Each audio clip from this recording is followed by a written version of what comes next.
ladies and gentlemen, boys and girls, children of appropriate ages. I am hopefully doing this correctly, live. I hope you can hear me. No idea what's going on. I live in a strange space. In my mind, I always think everything is perfect. And then when I go outside of my mind, I realize not everything is perfect.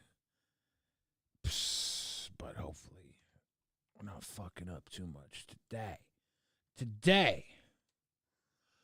Oh, yes.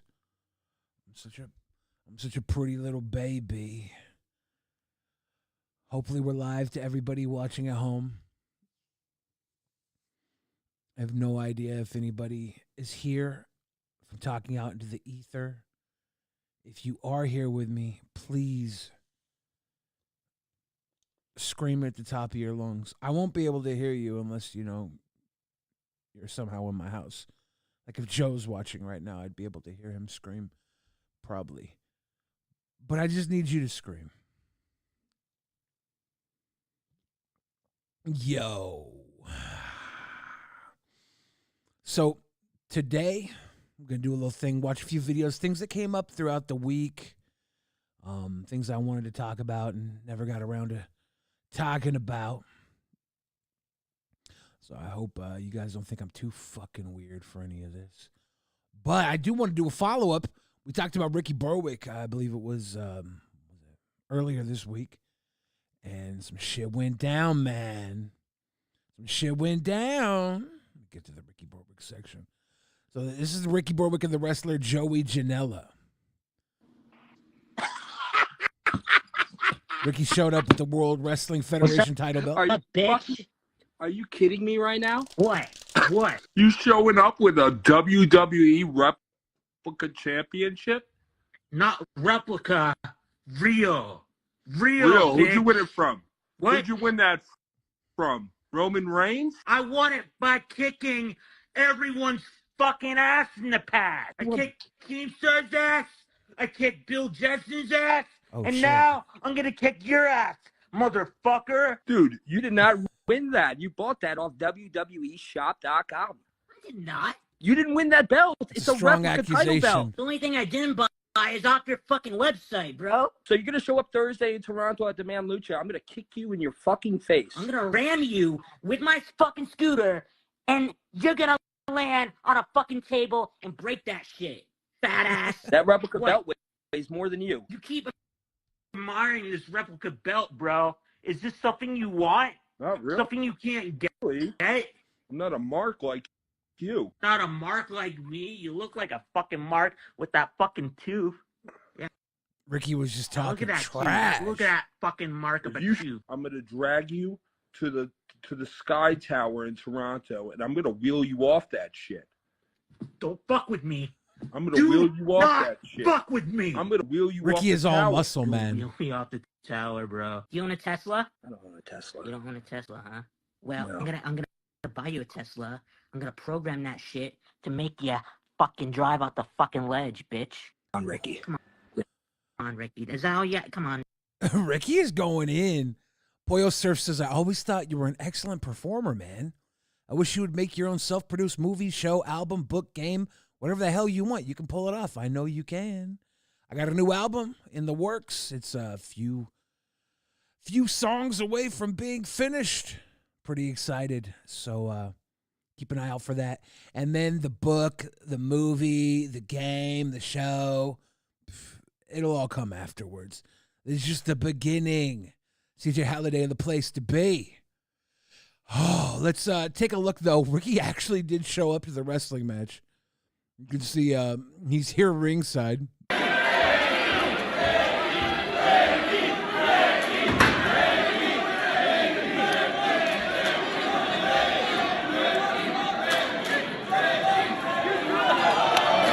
Hands almost blocked the camera. Ricky got his glasses broke. He's already a cripple. Don't break his glasses. That was a good fucking slap. Did you guys see that? Look at this slap. Ricky took a hard-ass slap. Woo! He got rocked. But Ricky did not die. This happened immediately afterwards.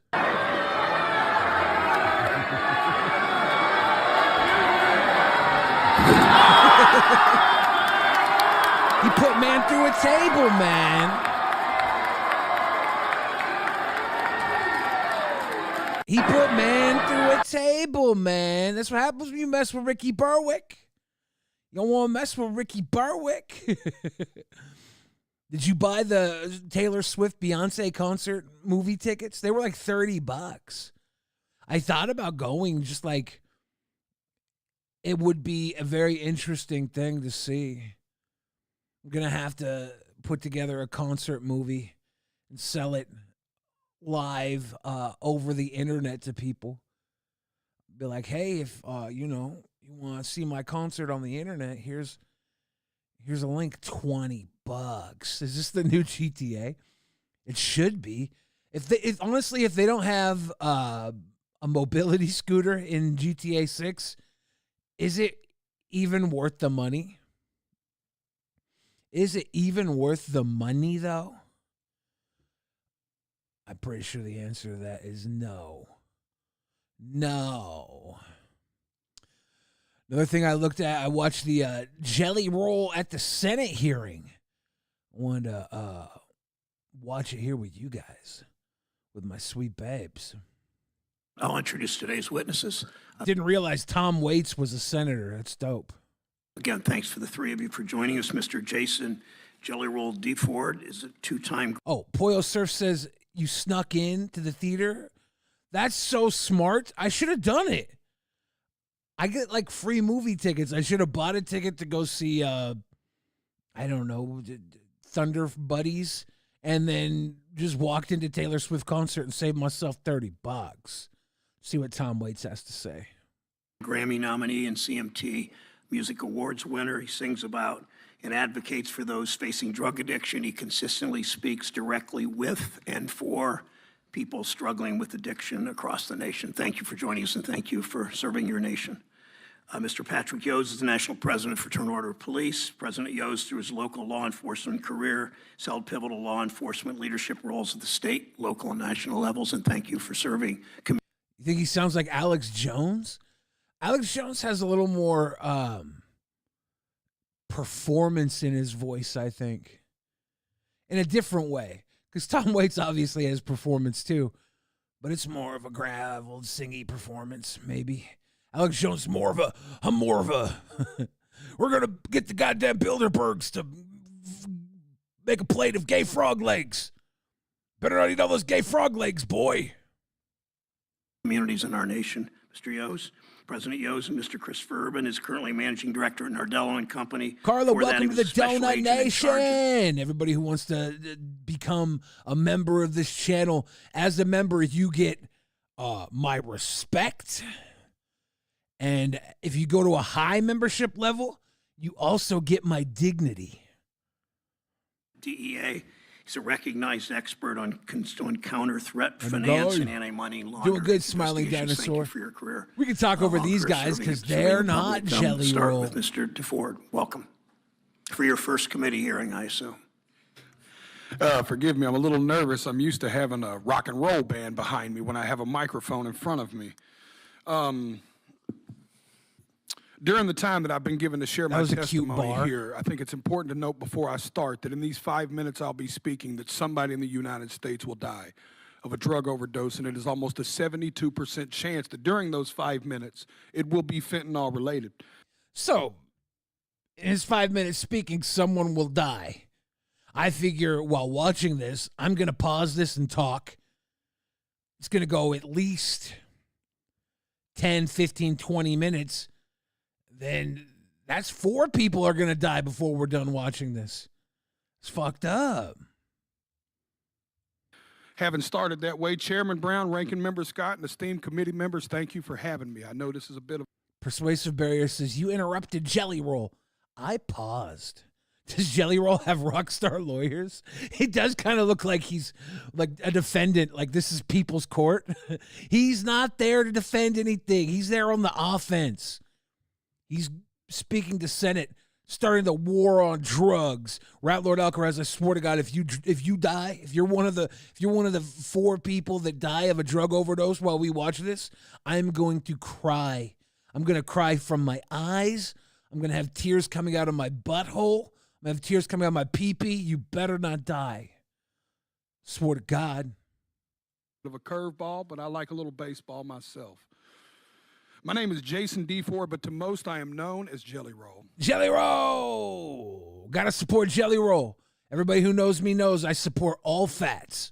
100%. Don't care what you've done, what you plan on doing. If you're fat, you got my immediate support. That can be taken away, of course. But right off the bat, you have my immediate support just for being fat. We're measuring time by overdoses now. How many overdoses do you plan the stream to be? Oh, damn, probably something like 24 overdoses. Maybe 1.5 dozen. Maybe 18 overdoses. We don't know. It is important to establish earlier that I am a musician and that I have no political alliance. I am neither Democrat nor Republican. And to be fair, while I'm watching this, I should state that I'm a musician and I do have a political alliance. I'm aligned with Scientology.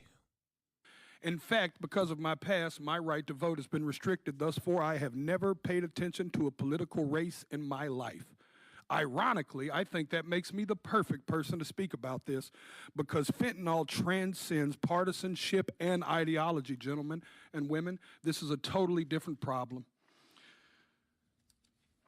He's spitting right now.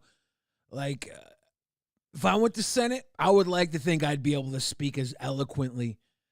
I don't know if I would ever go to Senate. I feel like if I was going to do the war on drugs, I wouldn't be the politician senatorial element of the war on drugs.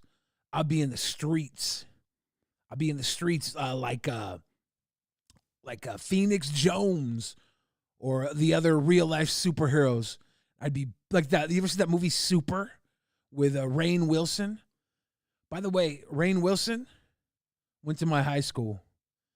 And Phoenix Jones, his older brother, went to my high school.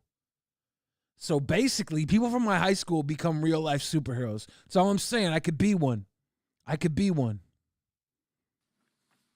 And I was speaking outside to the media, and I gave them a statistic that said 190 people a day overdose and die every single day in the United States of America. That is about a 737 plane. That's what about a 737 aircraft can carry. Could you imagine the national media attention it would get if they were reporting that a plane was crashing every single day and killing 190 people? Okay. That's a good analogy, right? If a 737 plane was crashing every day, that'd be a problem, right? This is fentanyl. This is drug overdoses in America. This is a problem. I think we have to start doing is bringing 190 drug addicts every day into the what's the Twin Towers now? Is it like one memorial building? We just have to bus 190 drug addicts into the where the Twin Towers were every day until they be like, this is fucked up. These people could die. That's probably not the right answer, but we have to think outside of the box. But because it's 190 drug addicts, we don't feel that way. Because America has been known to bully and shame drug addicts instead of dealing and trying to understand what the actual root of the problem is with that. But the sad news is that narrative is changing too, because the statistics say that in all likelihood, almost every person in this room has lost a friend, family member, or colleague to the disease known as addiction. Addiction. I've lost tons of people. I don't know if you guys have heard this story before. I was doing a rap show in the Viper Room in Los Angeles, and that's where River Phoenix overdosed. And me and my buddies were driving there. We did a show in Las Vegas the night before, and on the drive over, we were joking about one of us was going to overdose. And fucked up thing to joke about, but come on. If I'm not joking about fucked up things, then I'm thinking about fucked up things seriously, and that hurts. So you have to make jokes. You have to make jokes. That's how we cope with reality. The only thing I take serious is silliness. And we were joking all the way there. They did the show. Everything was fine. We went home. We woke up the next morning, and my buddy was like, "We have to drive straight back home." Two of my friends overdosed and died last night, and they were doing, I think, heroin, but they put fentanyl in everything. Now they put it in ecstasy, they put it in cocaine, it goes in all sorts of things. They were doing heroin, and one guy died, and the other guy went to his house to get all of his stuff because the cops were going to come and find his body. So they went to get all the drugs out of there. He took the drugs out, and he was bummed that his buddy just died, so he starts doing some of the drugs that his buddy died off of, and it was packed with fentanyl, and this was a decade ago, so I don't think people knew how bad fentanyl was, and he died off the same shit he pulled off of his buddy after his buddy died, and we had to run back after that. It's fucked up.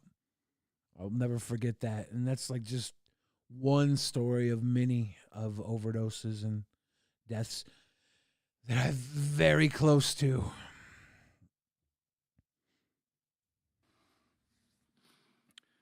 I've attended more funerals than I care to share with y'all. This committee, I could sit here and cry for days about the caskets I've carried of people I loved dearly, deeply, in my soul, good people, not just drug addicts, uncles, friends, cousins, normal people. Some people that just got in a car wreck and started taking a pain pill to manage it. One thing led to the other. And how fast it spirals out of control, I don't think people truly understand.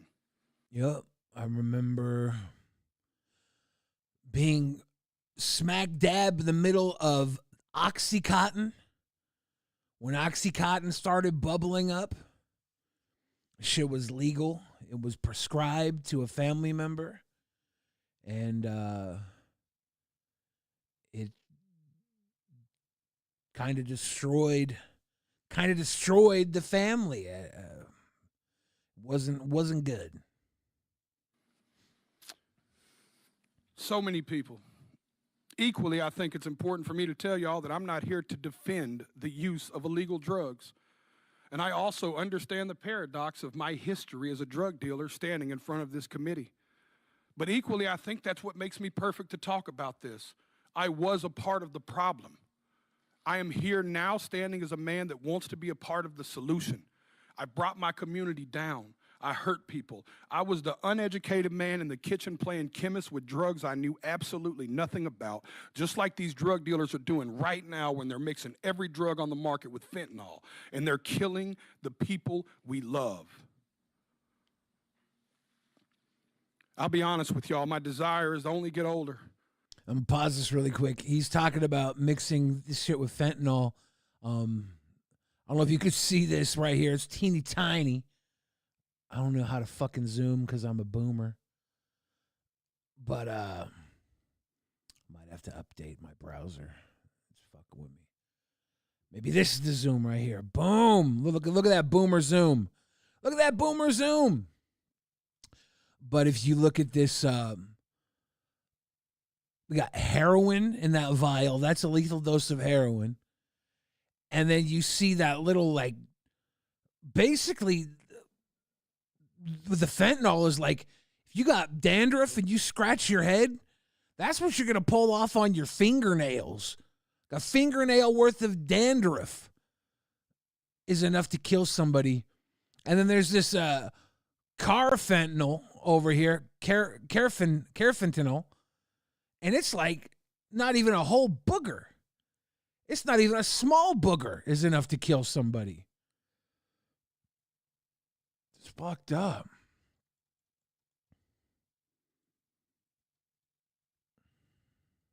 And only do better and be better. I believed when I sold drugs genuinely that selling drugs was a victimless crime. I truly believe that, y'all. My father always told me what doesn't get you in the wash will get you in the rinse. Now I have a 15-year-old daughter whose mother is a drug addict. Every day I get to look in the eyes of a victim in my household of the effects of drugs. Every single day. And every single day I have to wonder if me and my wife, if today will be the day that I have to tell my daughter that her mother became a part of the national statistics. History repeats itself, gentlemen. Even in the 1990s, crack cocaine had long made its way into my middle lower class neighborhood. And at that moment, even as a teenager, you could have never convinced me in that moment that there would be a far bigger problem on the horizon in the form of a pharmaceutical drug. And then I watched opioids and Oxycontin burst onto the scene. I'm here to tell y'all that fentanyl is going to make the Sackler family look like saints. Fentanyl is going to make the Sackler family look like saints. It's interesting. There's a whole lot of media. There was a Netflix series that mixed Edgar Allan Poe with a Sackler-like family. Showed the morality of opioid on our society. The Oxycontin, basically. It showed it was a morality tale, and it was like. It was miserable, like how many people had died. They had a whole scene where there was just bodies piling up. And, fentanyl is such a different beast. Such a different beast. It's fucking nuts. It's fucking nuts. When I was a kid, my cousin was selling Oxycontin that he was getting. His mom was prescribed it, and he was getting it from her and selling it. And eventually that stopped, but he was still addicted. And he would go on to do heroin and all that because he was addicted to the opioids. He's in prison now. He's been close to death a few times and didn't die. One of our other cousins did. Had other family and friends die to this stuff. One night, my cousin, he didn't have access to these pills anymore that he was selling.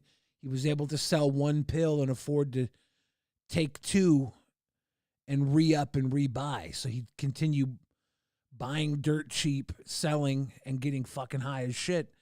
When that ran dry, he started robbing people because he's an addict.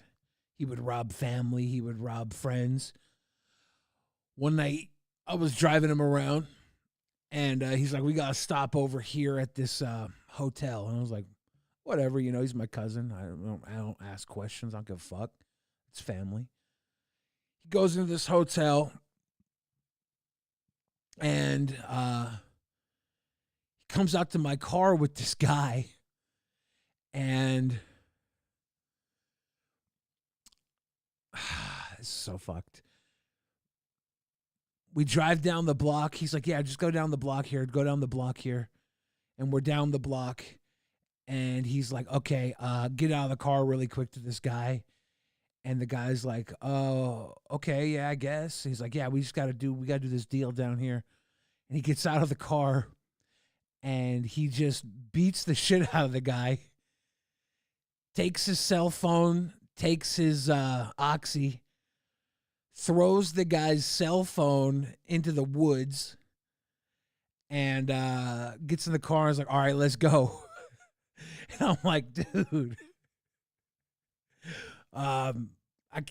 I wish you would have given me a heads up, dude. Wish you would have given me a heads up. We're over here just beating up drug dealers. And then he gets a call 5-10 minutes later, and it's his mom. And his mom's yelling at him, this guy says he's going to come to our house. You just robbed him. He's going to come to our house. And my cousin's like, hold up. I'll fix this. He calls the guy that he just beat up. He calls the guy that he just robbed and beat up.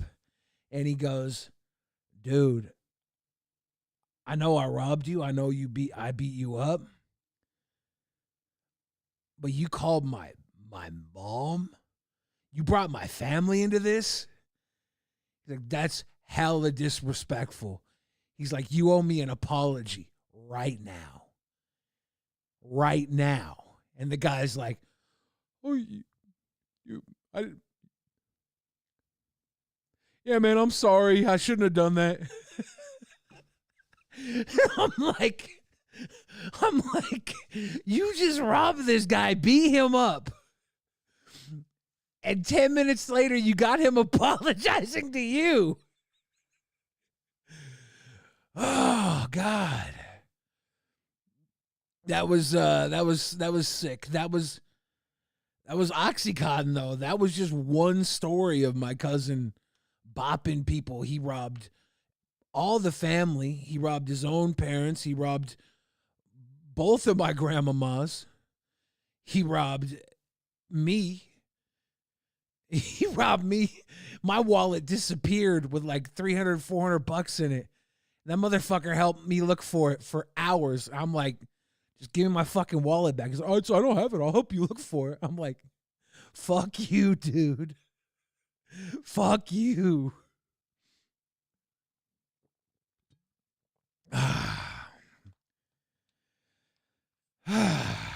Those were long ago days.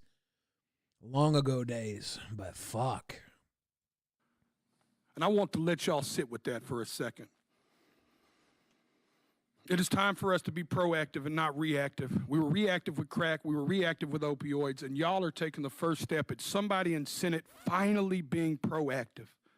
I truly believe in my heart that this bill will stop the supply and can help stop the supply of fentanyl. But in part of being proactive, gentlemen and women and ladies, I have to be frank and tell y'all that if we don't talk to the other side of Capitol Hill and stop the demand, we are going to spin our tires in the mud.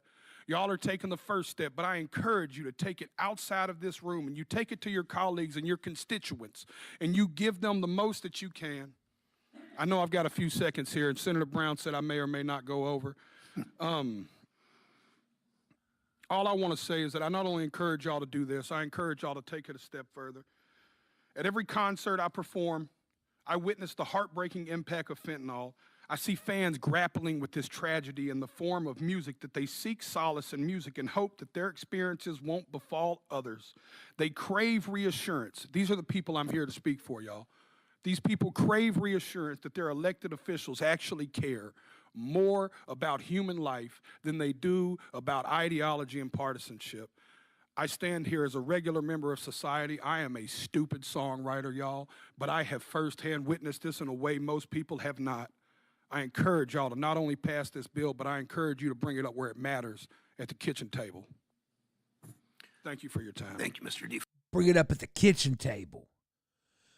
Twin Cities, when I sold weed, I had one dude run off with a small bag of bud I was going to sell. I made one call, and he brought it back 15 minutes later. You have to. You have to be diligent as a drug dealer, because you can't call the cops when people steal from you. That's the worst part about being a drug dealer, is you're not just a drug dealer. You're also a killer. You don't have to kill, but you have to be a killer. Because if you're not a killer, people won't be afraid of you. You don't have to kill. You can be a killer and not kill. People just have to know that if they fuck with you, it won't be good. That's the worst part about being, a drug dealer from a selfish standpoint. The worst part about being a drug dealer is you pretty much destroy families.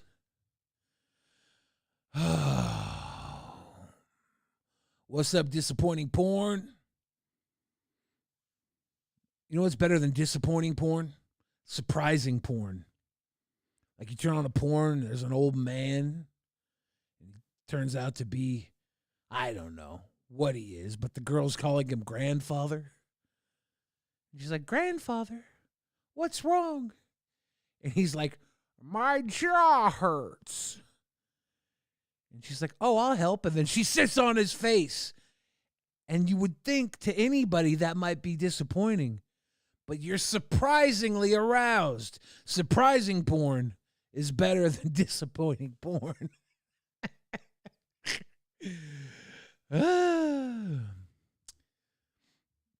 Let's see what this looks like. I don't even know if I have a screen set up for all this right here. Damn it, I don't. Hey, this one's pretty good, though. I do have one. Fend Off Fentanyl Act. The United States is facing the worst drug crisis in history. In 2021, nearly 170,000 Americans died from an overdose, and 67% of overdose deaths were caused by fentanyl last year. That's all the statistics. But they want to declare the international trafficking of fentanyl as a national emergency, require the president to sanction transnational criminal organizations, drug cartels, key members engaged in international fentanyl trafficking, enable the president to use proceeds of forfeited sanctioned property of fentanyl traffickers to further law enforcement efforts. Okay. This reminds me a lot of the what was the Joe Biden early 90s act where they were able to forfeit everything somebody had if they were caught with drugs. You remember this era? They had the 3-strike law attached to it. And no matter where your money was coming from, if you get caught with drugs, they could take all your shit. That kind of fucking sucks.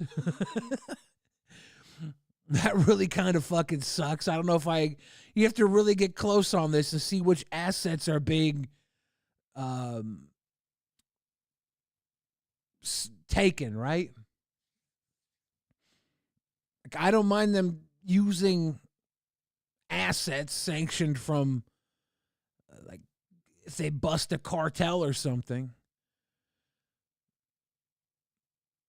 But I don't know if they should be just seizing people's homes because there was some drugs inside of them. I don't know, man. I don't know.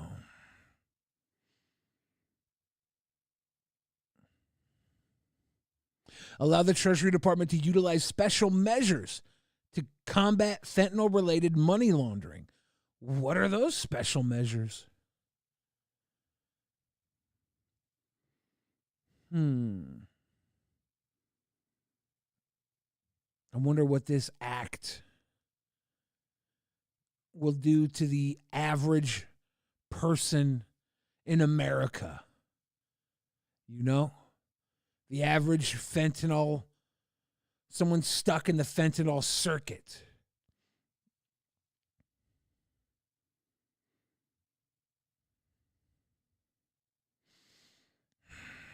But we do got to do something about it, man. This shit's fucking ridiculous. This is ridiculous. I don't know. I saw Jelly Roll talk about it, and I thought he spoke very well. And it caught my interest, seeing as how I also have a horrible history with drug abuse. Laser Splatter says, all drugs legal now. I mean, if all drugs were legal now, they would all be checked for quality, right? They would be under FDA, Food Drug Administration. They'd be checked for quality. If someone wanted a little fucking teen or a heroin, they wouldn't get heroin mixed with fentanyl, and they wouldn't blow up and die because there's a 30 times potency clump in their fucking heroin. If all drugs were legal now, we wouldn't be funding cartels because you'd be funding big business here in the United States. Marlboro would be selling you ecstasy tablets. Marlboro Molly be coming to you direct and in full effect. McDonald's Happy Meals would come with a little bumper sniff of cocaine to boost your kids up on the play place. They'd be so fucking ready to crash at night. Parents would be happy because the kids would sleep through the night on their come down.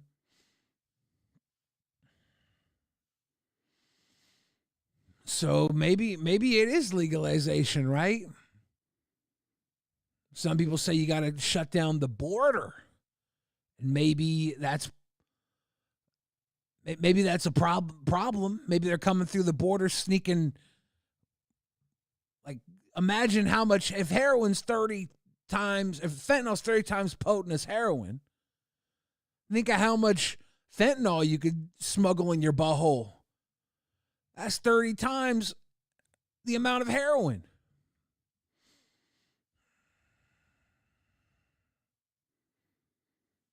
But I don't know how it's exactly coming in, and you really have to chase the money back to its source.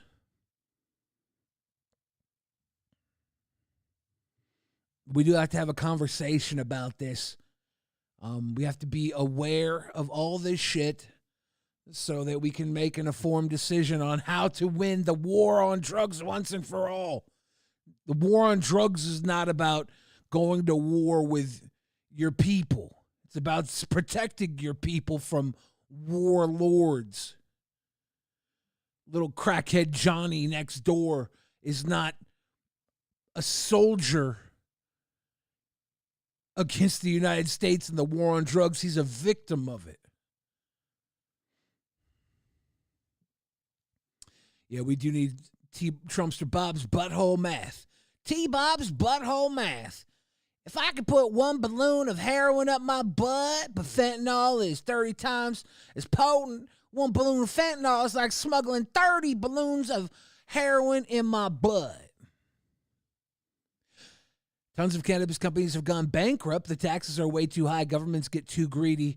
I would rather have a greedy government legalize everything than have fair trade between warlords that are sending murderers into our country to protect all of their drug investments.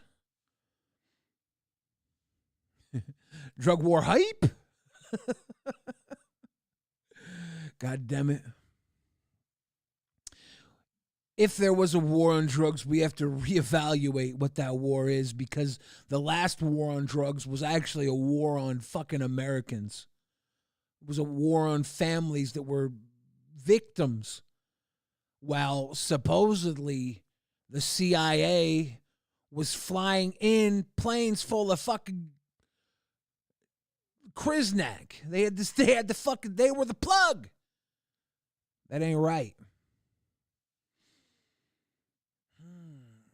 Seth looks says, I just don't see anything being done to really fix the issue because too much money made from policing and prisons. Besides, the people dying aren't seen as having value alive. Well, there's definitely value in death. There's value in sickness. There's value in poison. There's value in these people being addicted. You know, there's a whole lot of pharmaceutical companies that are making cures to battle this shit, and the government wants to buy into the cures. They want to buy into the antidotes. They want to buy into everything. One of the things I've always been skeptical about is cure versus treatment. Seems like there's not enough money in curing things as opposed to treating things. Castan says, yay, conspiracy theories now. Look, dude,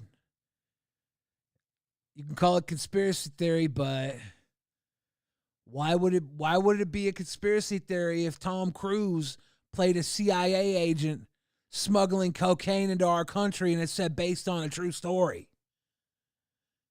Okay? If Tom Cruise can play a smuggler supported by the CIA and it's based on a true story, it's no longer a conspiracy theory. It's film theory. We're talking film theory now, baby. Well, anyways, that was our big time words from Jelly Roll. Now, moving on to something Castantu says that makes no sense. What makes no sense? That Tom Cruise played a drug smuggler that flew in drugs over the border under the assumed guidance of the CIA with clearance from the CIA, and it said based on a true story? Doesn't make sense? You should go watch the movie. I'm going to Google right now. Tom Cruise drug smuggler CIA movie so you can go watch it, all right? Because it said it was based on a true story. Tom Cruise CIA movie, American Made. Go watch American Made with Tom Cruise. 1 hour, 55 minutes. Came out in 2017. Is American Made based on a true story? American Made is a true story about Barry Seal, a commercial pilot who becomes involved with government agencies and drug cartels in the 70s and 80s. Boom. That's not conspiracy theory. That's film theory. And if you're not up on game, then that's game theory. Rest in peace, Matt Pat. So what? Dude, I swear to God, Castan, if you're the CIA and you're in here trying to cause commotion, you better do it via a donation. Streamlab link in the video, dude. I'm no longer responding to you. If you're the CIA, you're going to have to donate to me right here, right now. I know they give you petty cash funds to donate to people live on stream. So use some of that CIA petty cash. You're going to pay me if you're going to use your CIA protection racket. Jelly Roll sounds nothing like Jelly Roll Morton, the 1920s ragtime pianist. That's pretty fucked up. What's made in America's rotten American Made? The American Made Rotten Tomatoes score.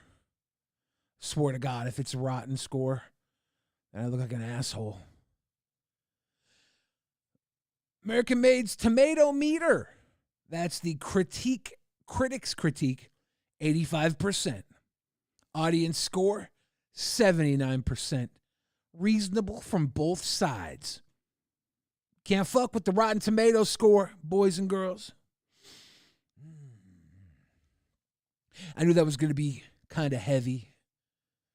That subject matter was very heavy. It's not a joke on Jelly Roll being fat. I will not tolerate that stuff because I'm also fat. Little assholes. But to lighten things up, I'm going to play my favorite minute from this week's episode of Kill Tony Live. Every week they draw names out of a bucket and comedians do 1 minute of stand-up comedy. And I'm pretty sure this is my favorite minute of the week. All right, make some noise for your next bucket pull. Anything can happen, obviously. It's Lexi Esposito, everybody. This looks like a new name. Here's Lexi Esposito, everyone. Now, really quickly, I need you guys to understand she's going to use words that you might be offended by. In no way do I endorse these words. but I also will not censor them, and I might laugh at them.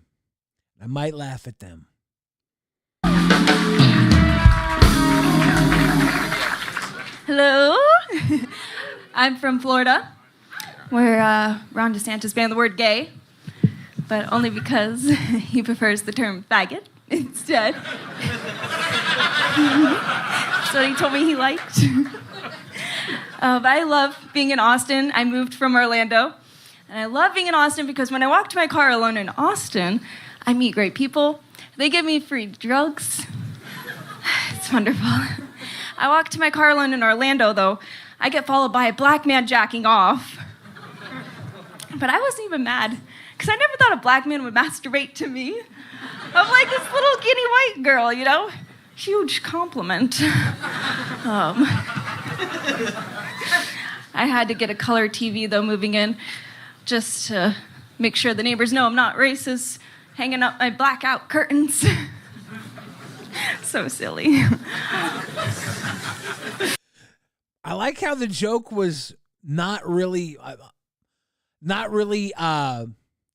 that great, but then she follows up with so silly and pulls the laughs out of it. Like, that was a good move. That was a good move right there. Oh.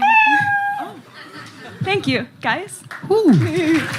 Lexi Esposito. That's me. Fun. Welcome to the show. Is this your first time on?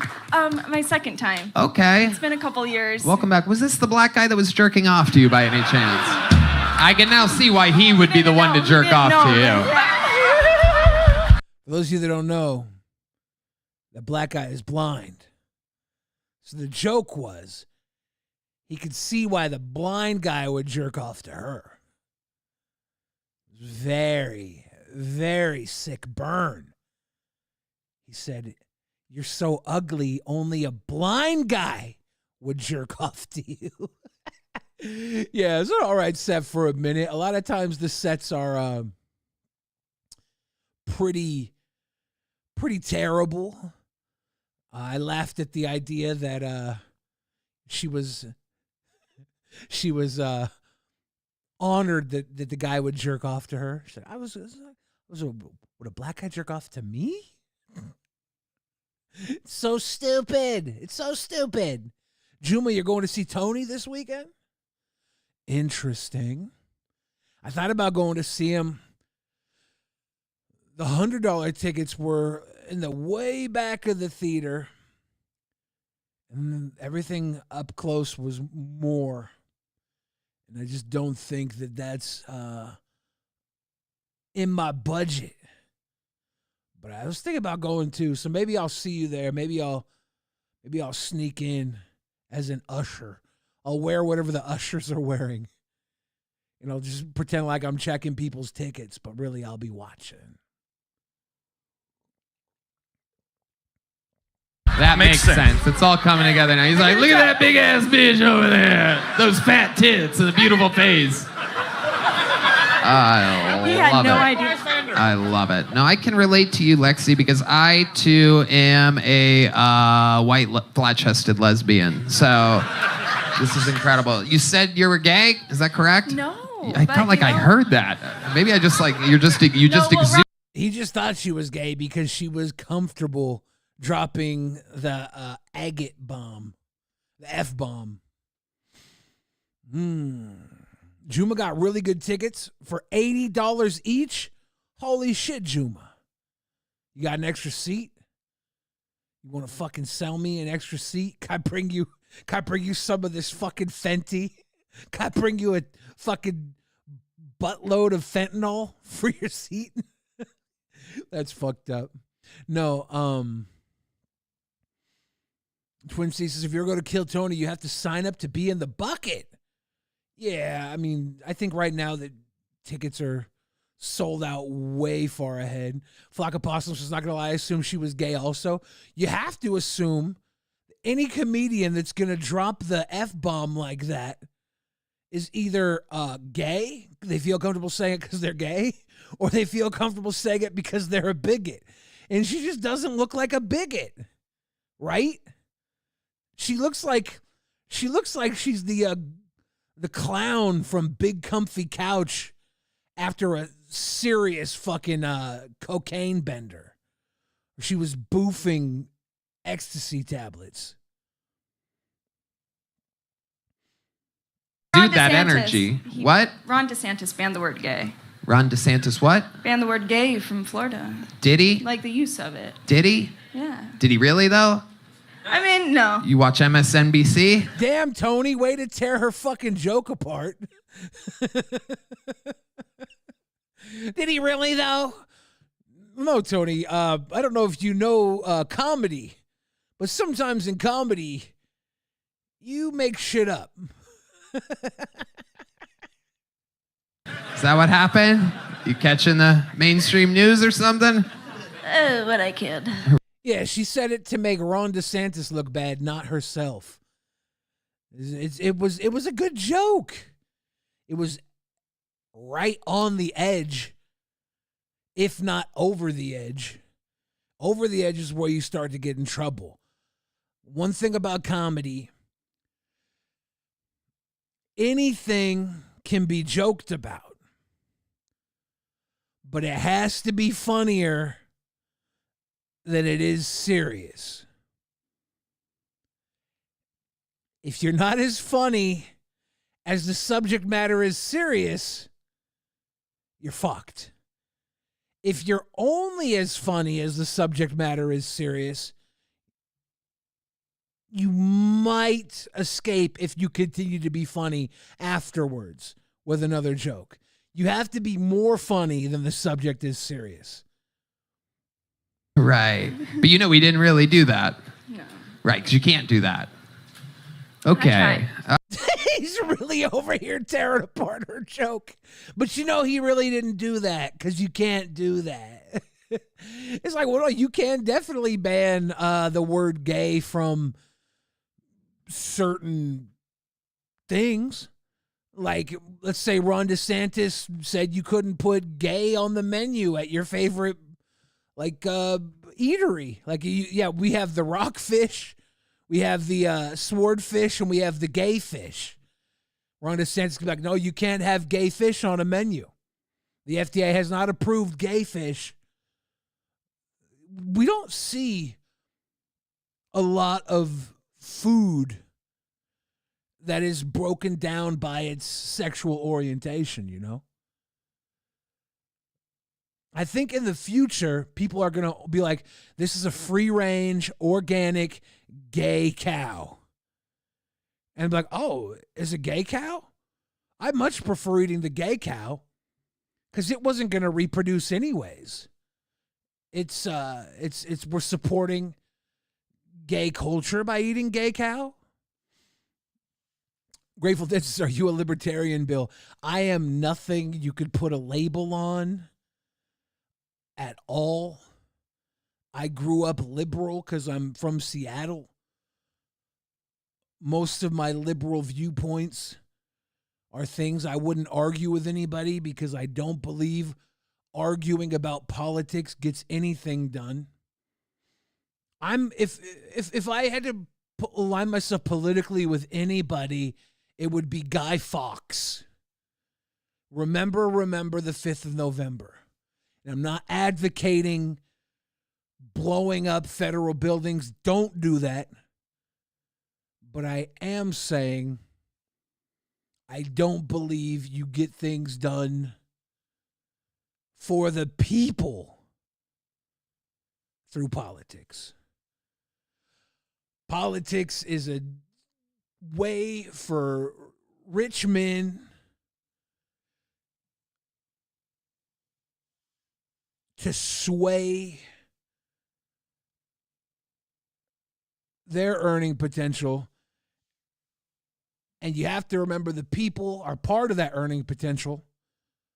So the political parties just decide how the cattle are basically fed, how the cattle are basically groomed. Are they going to be free range or are they going to be effective cattle?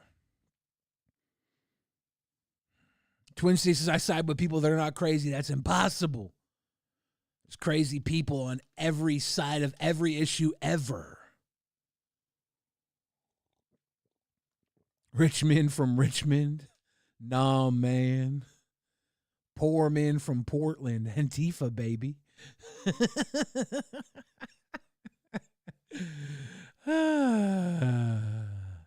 All right. Okie dokie. So, Lexi, you moved from Orlando to Austin? Yeah. She responds with okie dokie because he's calling out her joke not being based in reality. And she's like, okie dokie. That's a good response. She's like, what do you want from me? It's a fucking joke. When did you do that? 2 months ago, 3 months ago. 2 months ago. How long have you been doing stand-up? This is my 6th time. Your 6th time ever in your life? Yeah. Oh my goodness. Wow. Where else have you done it? Just a bunch of open mics? I wanted to start here, so yeah. I've been getting out when I can because I work Was your nights. first time on the show? It was on? It was. I had no idea I was going to do stand-up. How did that go? Remind me, because It I went don't... terrible. Yeah? Because I was so high. You were. I had an out-of-body experience, but... Everybody uses the I was so high excuse when they have a shit set. She just said, did she not just say that was like her first stand-up set? You weren't shitty because you were high. You were shitty because you didn't do it before. You're using the I'm high as a crutch, but the highness is probably the only thing that calmed your nerves enough to get you up on stage. Of course you were going to fucking suck. Chuck Puck says this guy's doing a bad job of ripping off Red Bar. You mean Red Band? Brian Red Band? He's over on the end of the table. Yeah. I had the mic out here. And just... Okay. All right. Yeah. D, you're throwing people off a little bit, D. All right. Very good. He's asking his own separate questions, everybody. I love it. Okay. So, Lexi, let's talk about it. What did we not talk about? What did we talk about on your last interview? What did I find out about? Beefy McSteak says it's okay to be shitty at something the first time. It's okay to be shitty at something all the time. You can do things in life and be shitty at them as long as they make you happy. You can do them. You can't expect other people to enjoy them. You can't expect other people to be kind to you if you're doing these things terribly. You can't expect the world to be like, oh, good job, here's your participation trophy. But you can still do things shittily for every day of your life for the rest of your life. You can die a horrible, shitty person. Red Band is the least funny host. Ooh.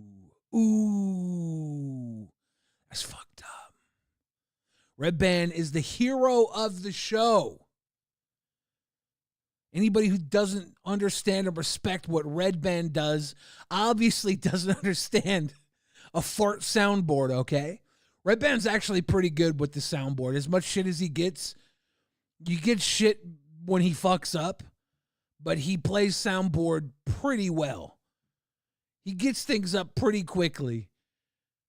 He only really gets called out when he fucks up, and that's the sign of a good background guy, right? You shouldn't notice Red Band if he's doing his job right. You should only notice him when he fucks up. Chuck Buck says, this guy is the least funny host. Who are you talking about? This girl on screen? You talking about this girl on screen? Baking soda. Dude, OT Genesis was playing at the club the night of Keemstar's birthday in fucking Las Vegas for his 40th birthday. We were in a VIP bar, and it was like all you could fucking drink, I think. I don't know. The drinks kept coming. And we were getting fucking wasted. They played OT Genesis. He was performing live.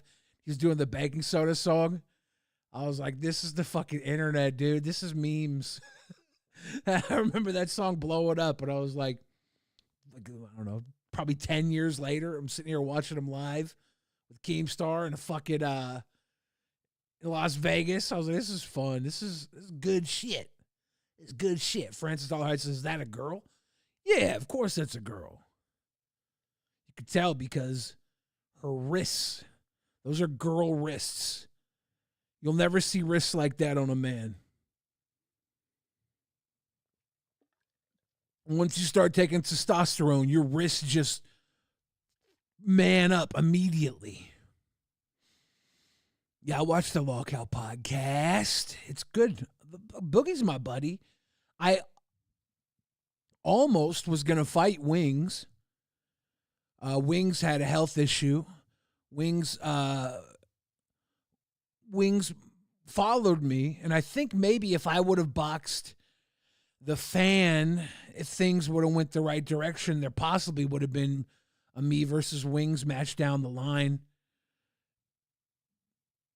But that whole boxing thing went to shit because like the week after the Fan fell out of the boxing event and my boxing match got canceled, the week after, I had heart failure and almost died. But I don't know. Maybe. Keem's not a Billy fan. Keem's an old friend of mine. Keem and I go back a long time. We have a long history. Keem's my buddy. You think I could have beat Wings? Dude, honestly, if I was given a certain amount of time and training, I think I could like 6 months of training. Because that's probably how much it would have taken Wings to get back into fighting shape. I think he was hurt at the time. 6 months of training, I could probably beat Wings. I won't say guaranteed because, boxing math. There's always the fighter's chance. But if my heart was able to get back to 100%, not even 100%, better than it was. At that time, I was training a lot, and my fucking heart was working at like 17%. I was training, and I felt like I was dying every time I would go out and train because I was. Fucking sucked, dude. But it was like a kind of a blessing that the Fan had to pull out of the boxing match. Because I was training and pushing myself. And I think eventually I would have had to have dropped out because I went to the doctor and they were like, you have to change your whole fucking life right now. But I don't know. I don't think my fighting days are over, but it's going to take some healing and time. But it could be fun. Hulk status, baby. Anyways, I just wanted to watch 1 minute. What I think is my favorite minute from Kill Tony this week. And I'll probably do a live stream next week, and we might do this again. Because I watch this podcast every week. It's fun. I like to watch the comedians do their best. Potassium, good for your kidneys, too. Yeah, I need to eat more potassium. I got to eat more bananas, dude. I need that potassium in my life.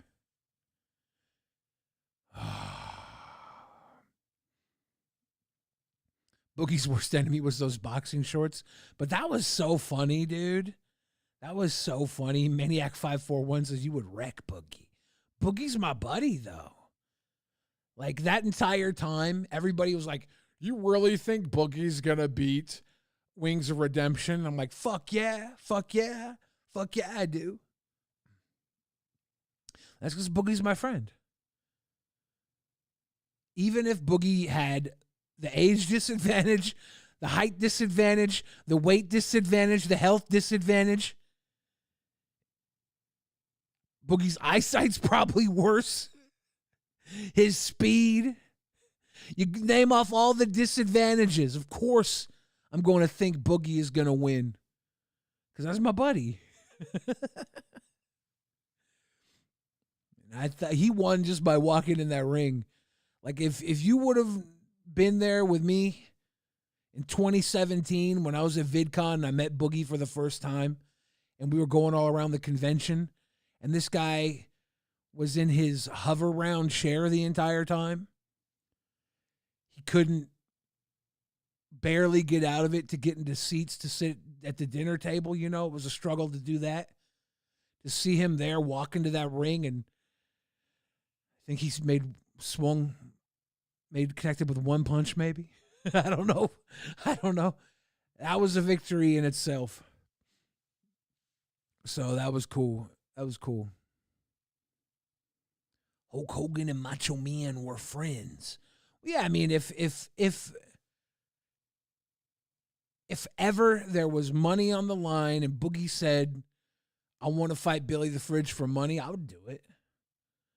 I'd fight him for money. Come on, that's money. I'd fight Ricky Berwick for money.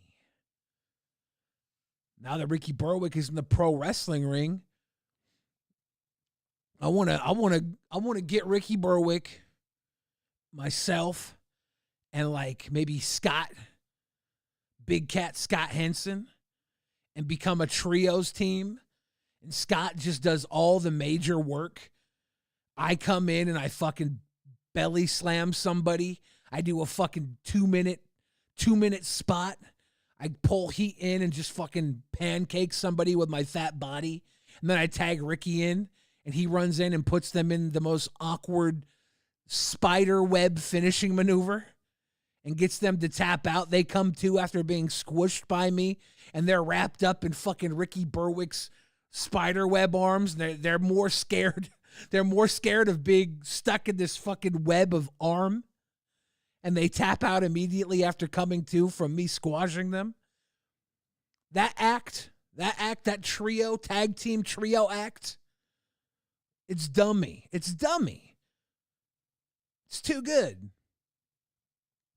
We would become the AEW Trios champions within 1 year. Done. After I tag Ricky Berwick in after fucking pancaking the one guy, and he's dead out. After Scott worked hard, because Scott's an actual wrestler.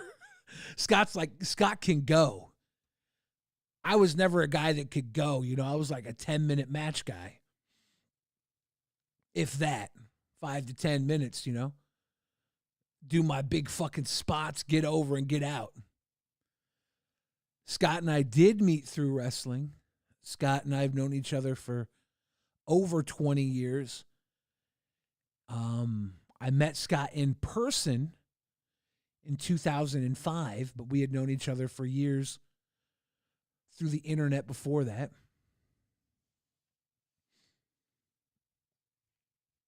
Remember Viscera's humping finisher? Vaguely.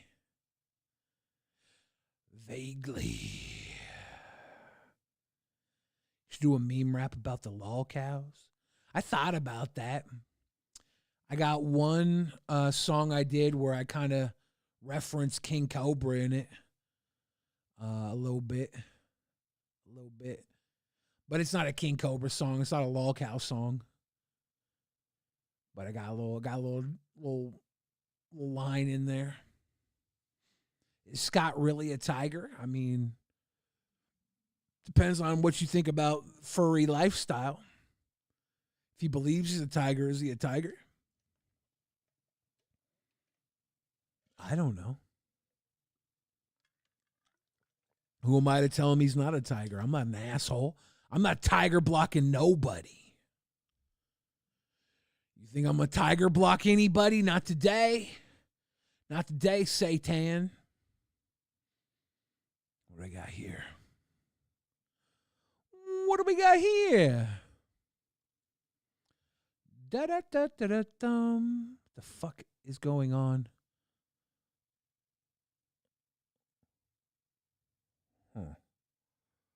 This video must not be as wide as the other videos are.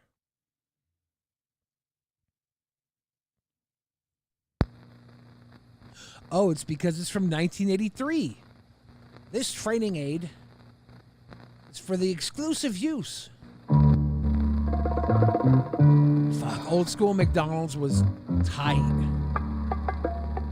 Like, I look at McDonald's now and it has the motion screen, and I'm in awe of it, right?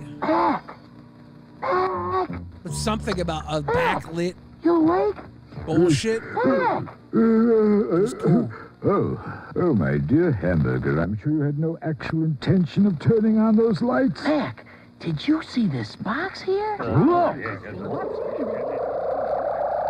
Is the little burger dressed up for a Hanukkah party? He's got a little blue bow tie and a white collar. Looks fucking lit, dude.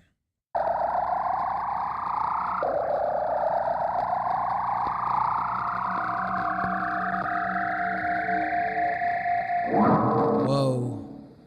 Hiya. How you doing? Pleased to meet you. Hey, what's happening? There's always there. something. Look, greetings, creatures from space, and welcome. I am Hamburger, and these are my friends. Fries, Cokes, Big Mac. Everybody knows you, Hamburger. You're famous. It talks. Everybody knows you, Hamburger. So this is from 1983. Did Chicken McNuggets get debuted in 1983? Did I debut the same year as Chicken McNuggets? It's kind of cool. Talks English. No, listen to that accent. That's Mars. Thank you, Hamburger. I'll take it from here. Marvelous weather we've been having, don't you think? You can't complain. Where is your bun, sir? Mac, is that any way to treat our visitors? Oh, we're not visitors. You're not? Oh, no, we're Chicken McNuggets, a favorite product at McDonald's. We're big, really big. People eat us up. I can't talk Okay, maybe they didn't debut in 1983. Why do the other burgers not know anything about the Chicken McNuggets? to these people. Welcome to the McDonald's family, Chicken McNugget. Why, thank you. So, what are you? Wings or thighs or what? Well, we're all made from tender pieces of white and dark chicken meat. Then we're breaded and deep fried to a What are you, a breast, a wing, what? Well, we're all made from white and dark meat. We're an amalgamation of meat. We're not really anything you can discern. Oh, the fucking nugget cup. Look at them round little dippy cups. That honey cup is the flat honey cup. I remember as a kid getting the fucking flat honey cup. It had less dip in it. But it was like, it was the thing, dude. It was the thing. Man. The round dippy dips. How long did the round cups last? Eventually they were like, no, we're going to make everything shaped like the honey is. golden brown. Do we look good? Hey, they sound pretty good. Interesting. Well, if you... Chicken nuggets were a thing before McDonald's began selling them nationwide. Were McNuggets a thing? Were McNuggets a thing or were chicken nuggets a thing? So they were introducing the McNuggets. The company changed the fast food world in 1983 when McNuggets joined its menu, and now it may do it again. Chicken nuggets were a thing before McDonald's began selling them. So this guy is acting like he's like, hey, no, look, guys, chicken nuggets have been around for a while. They're very popular. But now I'm a chicken McNugget, motherfucker. You guys are all made the same way. How come you all look so different? That's because we are different. We are different. You see? My buddy over here is shaped like a boot. I'm shaped like an awkward diamond. Is he the diamond? Which piece is he? My other buddy is round. What are the shapes? There's like the traditional nugget. There's the round one, the diamond. There's a diamond, right? And then there's the boot. We give you a choice of 4 special sauces, and each one of them makes us taste a little bit different. 4 sauces? They got 4 sauces? I wonder what they could be. It's like we go through a whole personality change. Take Bobby, for example. A regular McNugget now. But one dip in that barbecue sauce, and... Dude, if Bobby does something racist after being dipped in the barbecue sauce, I am going to pop so hard. This is 1983. We were not racially aware. Tell me one of these nuggets gets in a dip and does something racist. Please, history, give me racism right now. I'd take on some tang. Okay, cowboy, not racist, but it's a good one for him to be a cowboy for barbecue, right? Stone Mexican guy says, Billy, acknowledge me. No, I will not do that. That is the boot-shaped nugget, right? Yahoo! Hey, looks pretty good now, doesn't it? No, that's not the boot. That's the fucking diamond nugget. So I guess we're supposed to suggest that Bobby is a diamond nugget? Is the CIA circulating dipping sauce in the nugget community bill? It might be, honestly. That white racism. Yeah, great idea. Barbecue sauce. And we got the sauces that'll take you on a trip from the Wild West to the Far East. Mikado? Thank you, McNugget cents. Sweet. Ladies and gentlemen, I'm gonna say, we got a racist nugget. Tell me if I'm wrong. Tell me if I'm wrong. Sweet and sour sauce, now here to please McDonald friends. Now here to please McDonald friend.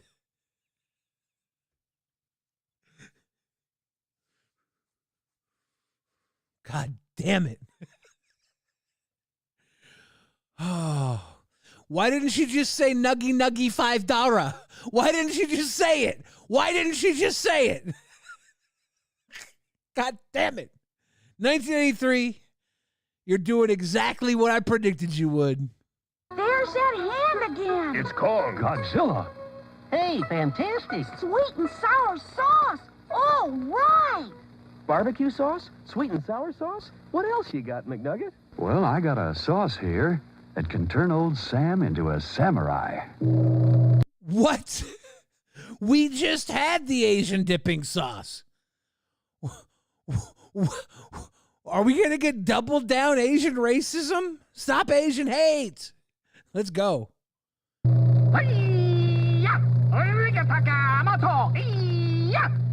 Huh? Hot mustard sauce. Fantastic. Hot. Do they still have hot mustard sauce at McDonald's? I don't think they do, but that'd be pretty fucking hitting, dude. That'd be pretty fucking hitting. So we got a double dose of little Asian stereotype.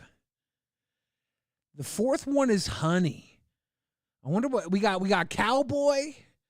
We got 2 Asian stereotypes. What's the fourth one for honey gonna be? Hot mustard. What a great idea. I love it. Barbecue sauce? Sweet and sour? Hot mustard? Gee! You said you had another one, McNugget? That's right. Is honey gonna be a gay stereotype? Please, please, please tell me. Please tell me they're gonna be like, oh, the next one, honey. The next one, honey, is gonna make you real sweet in the britches. And then the Nuggets gonna be like, what? Or no, it started out with a stereotype, right? He's like, oh, why you gonna dip me in that, baby? You gonna dip me in that thick, sticky? You gonna dip me in that thick, sticky, baby? I'm gonna suck that thick, sticky, ain't I, baby? I'm gonna take it all. Is my gay more southern? I don't know, man. Southern grandma. Am I not good at gay? Am I so bad at gay that I go southern grandma? Honey? I was just a plain Jane. Nope. They went fucking straight up lolly nugget. They're like, oh, honey, we're going to need to check your ID. Until... They're slut-shaming. They're slut-shaming this nugget. They're sexualizing the nugget. They got straight up Marilyn Monroe. They went from, who was the blonde girl from Beverly Hillbillies? I wouldn't remember her damn name. Little cousin Jane into fucking Marilyn Monroe, dude. I took my first dip in a souffle cup filled with honey. Goodbye. I love y'all very much. Wowie, woo, wow. Now there's a puppet. Wow, we got a fucking we got horny on Maine McGriddle over here. We got the horny on Maine McBurgers, the horny on Maine McMuffin. Grandma McMuffin was horny on Maine. There you go. Wait a second. In the other picture, they didn't show the honey in a round container. They showed the thin, short, square box honey, didn't they? I feel like I've been taken for a ride. Oh, yeah. Honey, that's the thing. Amazing, McNugget. Simply amazing. Very impressive, McNugget. 4 sauces from all over the world. Barbecue, sweet and sour, hot mustard, and honey. Chicken McNuggets. Far out. I think we got a winner here. Funny, I've got the very same feeling. Why, I think this is just so exciting, don't you, Hamburger? Chicken. Why is the grandma the Egg McMuffin? And she got a little bit of a floppy, saggy fucking yolk dripping out of her lip.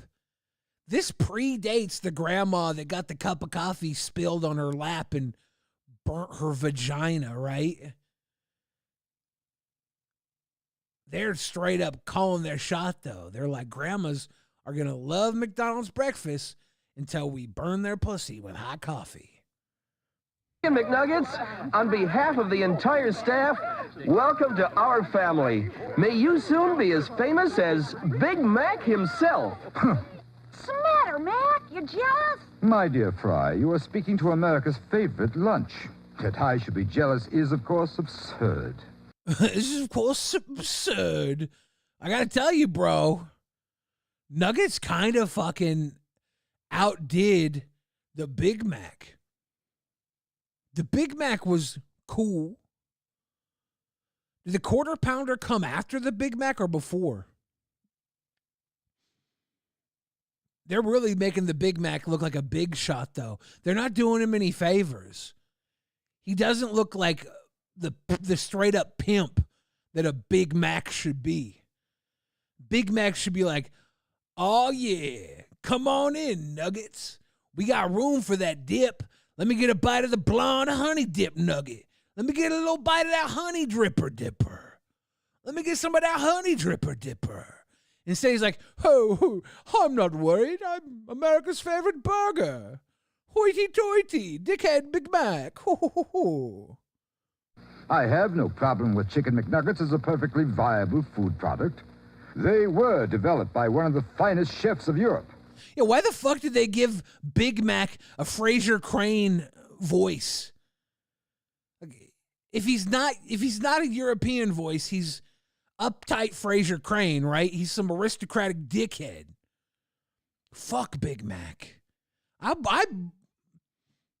I'm really thinking about using all of this footage, making TikToks with just this footage, and redubbing the voice of the puppets with my own voices. Obviously not going to do stereotypically racist voices for the Asian Nuggets. I'm about to make like hours and hours of TikTok videos using just this footage over and over again. N-Word Kim says, Billy the Cringe with burger emojis. How you doing? Good to see you, Kim. They do have 4 exceptional sauces, and people do, in fact, seem to like them. The problem, however, with a highbrow food, such as Chicken McNuggets, is they are so difficult to prepare. Au contraire, mon père. I beg your pardon. Ain't necessarily so, Daddy-O. In fact, we're just about as easy to make as fries. Ain't necessarily so, Daddy-O. Even the slow person you put on the fryer can make Chicken McNuggets. Bill Skamir says, Billy, would you watch your mom take BBC for $40,000? How much does she get? And is she consenting? If my mom was consenting and got a similarly equal payday, I would man up and watch it so that we could both get $40K. If she was into it. Not if she's not. Not a sicko, dude. I'm not going to force my mom into anything for money. But if she wanted the bag, who am I to stop her? Is that right? Sure. Good. Okay, I got to pause. Stephen Andrews says, I didn't realize they deep fried them until recently. I thought they came fried and got microwaved. I don't know if I'm a genius or if I am just super fat and put a lot of thought into food. But maybe I saw them make it as a kid.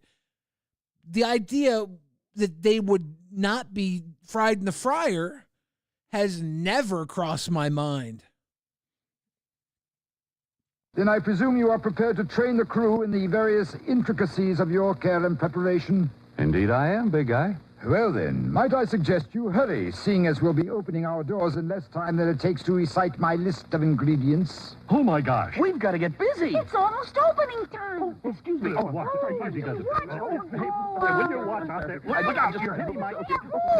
Sucks that the tape head on this is so washed. Wait a minute, everybody. Mac's right. We don't know how to cook McNuggets.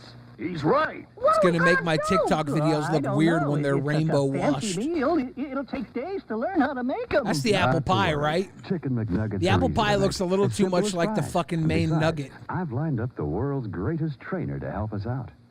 Coach? Who's that? Is it Ronald McDonald, dude? The fuck is that?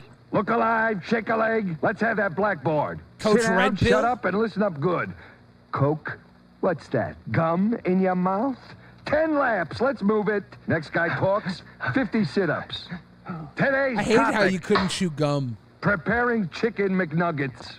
Any questions? A coach? No talking. First subject. Handling. Please handle us with care. We come to your store frozen, and if you... Random guy says, so do these food items just eat each other? They seem really excited about cooking. The amount of mammals that we eat as human beings, it's not so weird. A fucking cow is not so much different from a human as a burger is from a French fry, dude. There's more of a difference between a burger and a French fry than a cow and a human. Miss Paradox's Coach Red Pill is dead. Yeah, I know. It's probably the only reason I brought it up as a joke, because his death put him in the public conversation again recently. I can't sleep, so do I still talk to Leafy? No, I don't. I haven't talked to him for a minute. Bill Smear says, I paid $350 a day for 20 pounds of adobo carne asada. Huh. That's is that a good price?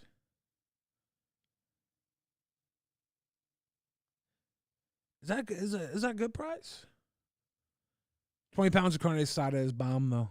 We used to fucking get so much carne asada and fry it up for barbecues. Stone Mexican guy says, I will get revenge for my Uncle Gonzalo. What do? Did he get robbed at the McDonald's trying to get some nuggets? Abe Trade says, would you ever eat a chimpanzee? I would not. I have zero desire to. I'm pretty sure I will never be in a situation where someone sneaks chimpanzee onto my plate.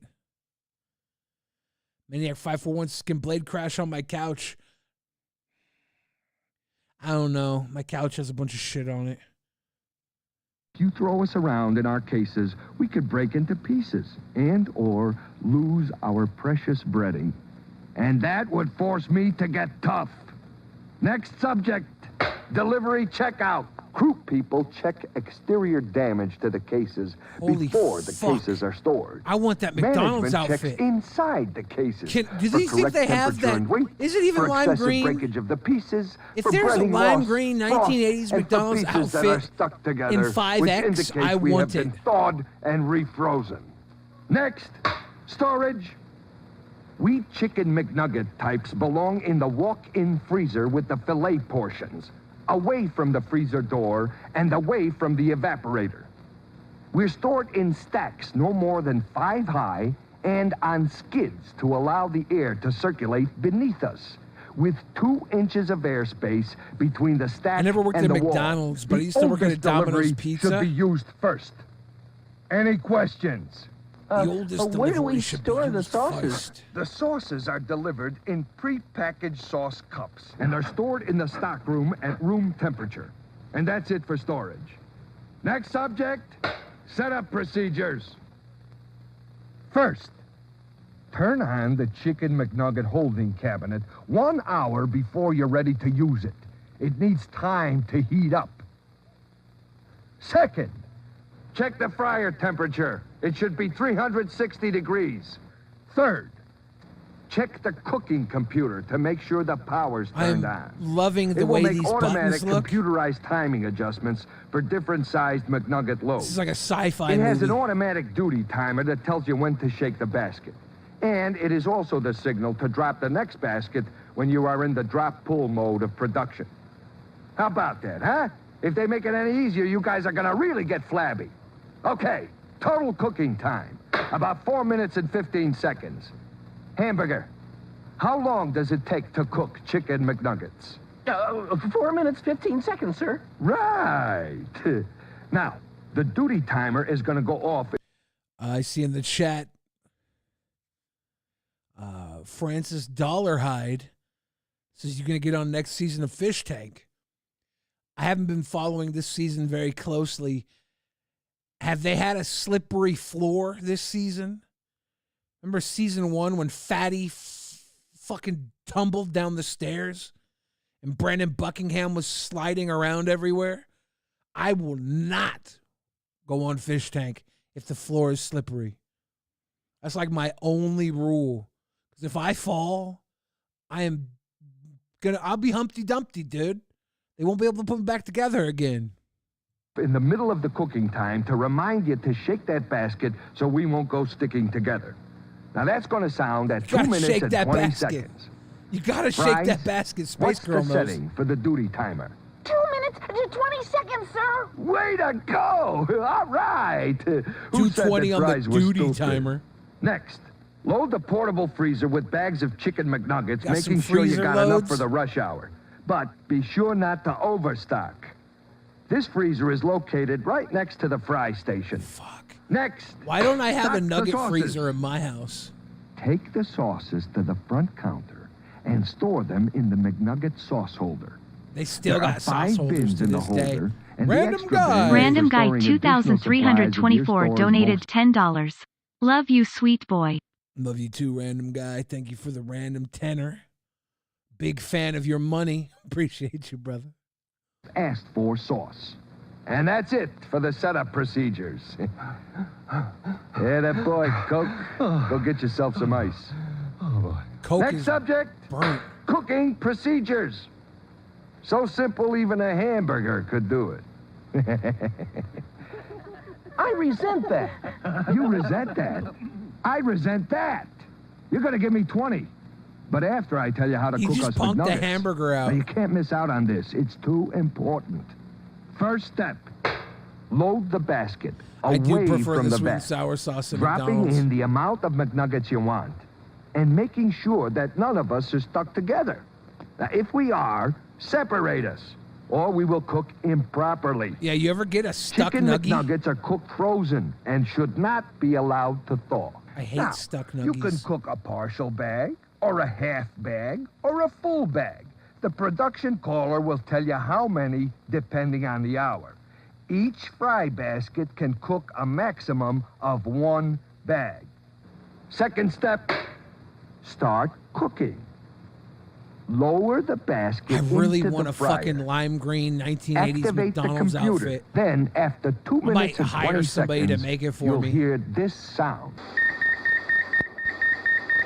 That'd be fucking sick if I had a Does that mean the 1980s game McDonald's is over? outfit and we built a little McDonald's No. fucking That's counter your for duty a timer telling you 1980s it's McDonald's time counter for a to music shake video. basket at duty cycle. Shake basket at duty Gently. cycle. Just enough Gotta to shake loosen that any of us basket. who might have stuck together. You gotta shake that Less basket. than 2 minutes later, the computer will sound. And that means, Fries? It means fries? When the computer sounds after the total cooking time of 4 minutes and 15 seconds, it means what? Oh, means the McNuggets are done. Some days I should never get out of the freezer. When the computer sounds, That the fry looks McNuggets like it are would make a done, and it is comfortable time pillow. to drain the McNuggets. Better drain Turn that. off the computer. Yeah, she Lift gonna the drain them basket and nuggies. shake it lightly to Yeah, separate shake the it, pieces. shake it like a nuggy bucket. Let them drain for 5 to 10 seconds and dump us tasty McNuggets into the McNugget transfer load, basket. duty. Lift the A lot of basket violent by words the handles here. and put us in the holding cabinet. And be careful to make sure we're spread evenly, so we'll stay hot and fresh and tasty and delicious for 30 minutes. And not a second longer. 30 minutes. Because that's our maximum serving That might be time. why you thought max 30 serving time minutes. 30 minutes. That Now, might be why the you first thought thing the you nuggets do were once we're reheated in the a holding microwave cabinet because of the is holding cabinet. Activate the holding timer. Fries is missing a few fries. And the You're countdown few fries begins. short of a pack. If any of us are left after 30 minutes, it's bye-bye birdie. Discard any leftovers. Got it? Coach? Hamburger, have you ever heard I hope of they let the raising crew your eat them. hand? I don't have a hand, sir. Oh, well, then will Then why somebody they call please you give a hand Burger a burger? hand over there? Now cut that out! What is it, Burger? Is the coach the only one that I got noticed hands? The holding cabinet has 3 drawers, sir. And Very good. Very observant, Burger. Nice Random going. Guy 2324 donated $10. Billy, how can we end the racial divide between nuggets and burgers and bring them together? I don't know if you've ever tried putting nuggets on your burger. That's not the answer. Unfortunately, the nuggets are not like Tetris pieces. They do not connect and stack into a perfect square, a perfect patty. They're so jumbled and chaotic. I got to say, I think the answer is we got to live for the moment. We got to take a bite of burger. With it in our mouth, we got to dunk a nuggie. We got to take a bite of nuggie. And we have to chew them together. To end the racial divide, it's bite for bite, burger to nuggie, until, you're full. That's the only way to bring them together, unfortunately. Bite for bite. Head away. 3 drawers. That's right. How about a big hand for the burger? 3 drawers. You start with the top drawer. Once you've started the timer on that drawer, you go to the middle drawer. And then the bottom. Keep rotating from top to bottom. Each drawer will hold 1 full bag of us McNuggets. And each drawer has its own timer. Next step, package the orders. I'm Packaging learning is way done more as about the nuggets orders than are I ever called planned for. to. Take the pieces out of the holding cabinet, again Yeah, rotating bitch. They're the pretty drawers stingy from with those top nuggets, to too. bottom. Very And rarely use do I the get an extra McNugget nugget. scoop to put us into the box. Regular orders have 6 pieces. How many pieces per order, big team? Just said 6. 6 pieces per order. Good! But we also have 9-piece and 20-piece orders. The Where production am I finding caller this will tell you McDonald's how many you propaganda? need. I Got found it it? from Seth Now, Looks dropped it in my If you notice Discord. any irregularities when you're packaging, you should notify Discord.gg/BTF. your I manager have a section right away. there for streaming Okay? content. Okay. If you Once think you the got some order weirdo is shit I packaged, should watch on stream, pass it on to the go production drop it in the caller. Discord. From there, we're placed in the transfer bin with a maximum holding time of 10 minutes. But remember, Chicken McNuggets have a maximum serving time of 30 minutes, and that includes time in the bin. So if we've been in the cabinet for 25 minutes, we've got 5 minutes left. Period. Okay? Fries, you confused? Does fries one not more have a time serving for time? fries' sake. Once we go into the holding Dude, they cabinet make and the Fry look like timer a is dumbass. activated, we've got 30 minutes. After that, we're leftovers. Satan says I never got an Once extra we're nug. out Must of be the my holding fat cabinet, privilege. Oh, I'm fat. Okay.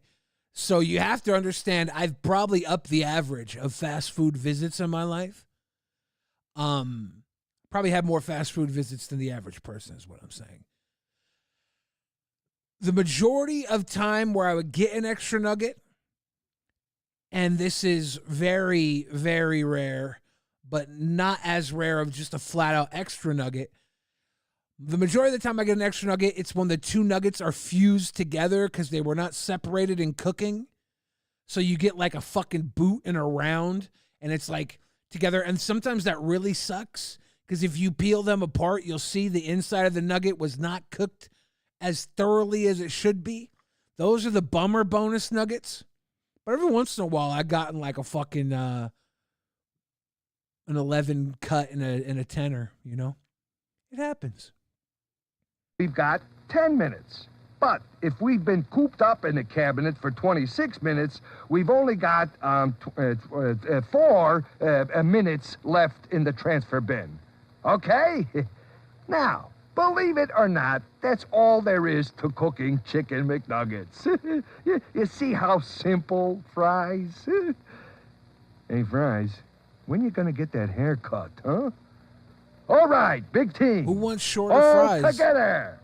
What are the me. cooking procedures for chicken McNuggets? Oh, Maniacs says I've gotten extra nuggets at Wendy's. That happens a lot. Chicken McNuggets. Every once in a while, they short sell me, though, too. Into the fryer Wendy's is more chaotic. Activate the cooking computer.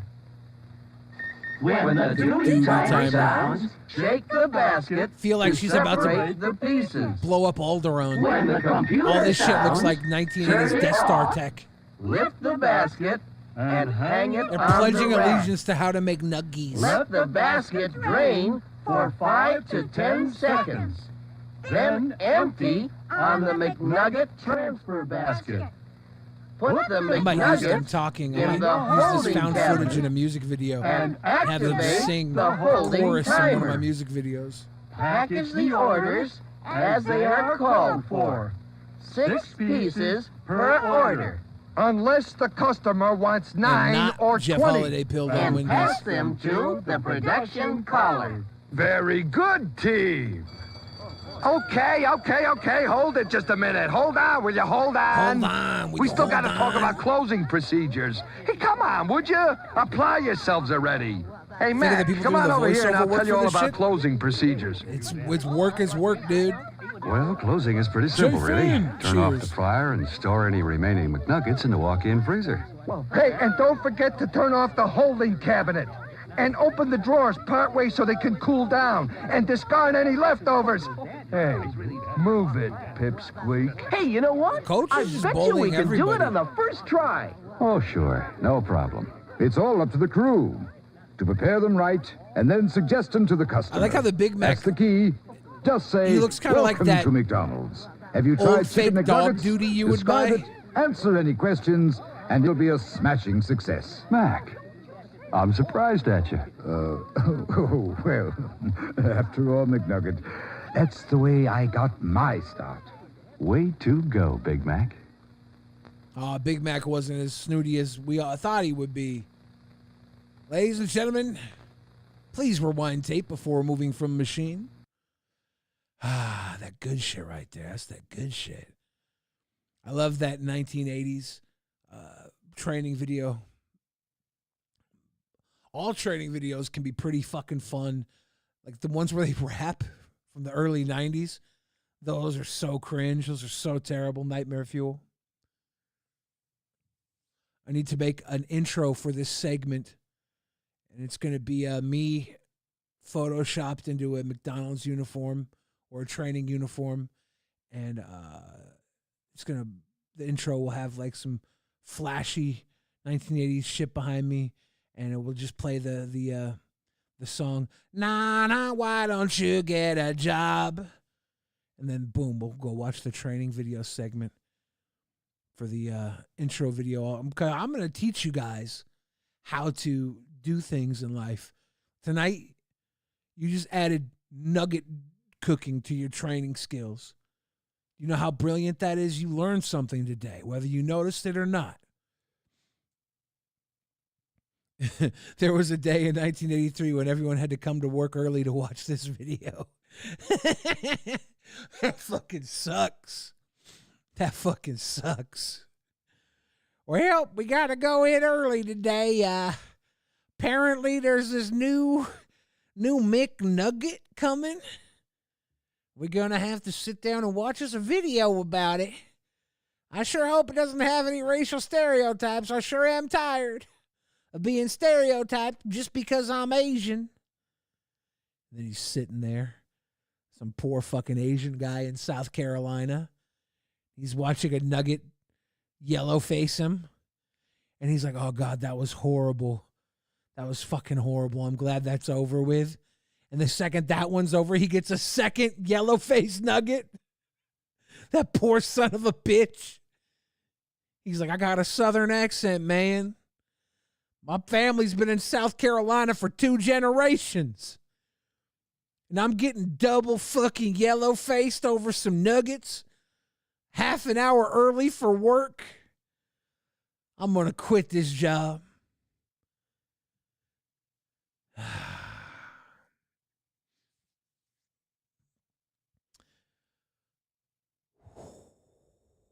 See, been live for over an hour and a half.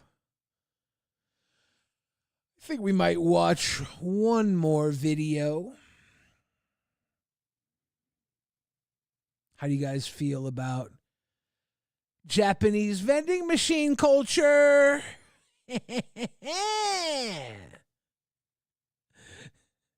You bet that Asian guy felt that it was inclusive? Man, true. That might be the truth. He might have came into work like, hey, I feel seen. They have that samurai nugget and that geisha nugget. Finally, I get to see some of my culture on TV. This is the vending machine corner, the retro vending machine corner of Sagamihara. There are 108 vending machines spanning decades. This is almost like a museum, a history of vending machines here in Japan. Scotty is here with me to help me decipher some of the technical side of the stuff that's happening inside of these vending machines. This is incredible, Josh. From a technology point of view, it really is like going back to the future, isn't it? Absolutely. I mean, some of these machines are clearly decades old just based on the art. So I'm really curious to see if we can see inside of some of these machines, see how they work. And we're gonna be answering the question, why? Yeah, why has he collected 100 machines in a used tire lot outside of Tokyo? And we're gonna eat some of this food too, of course.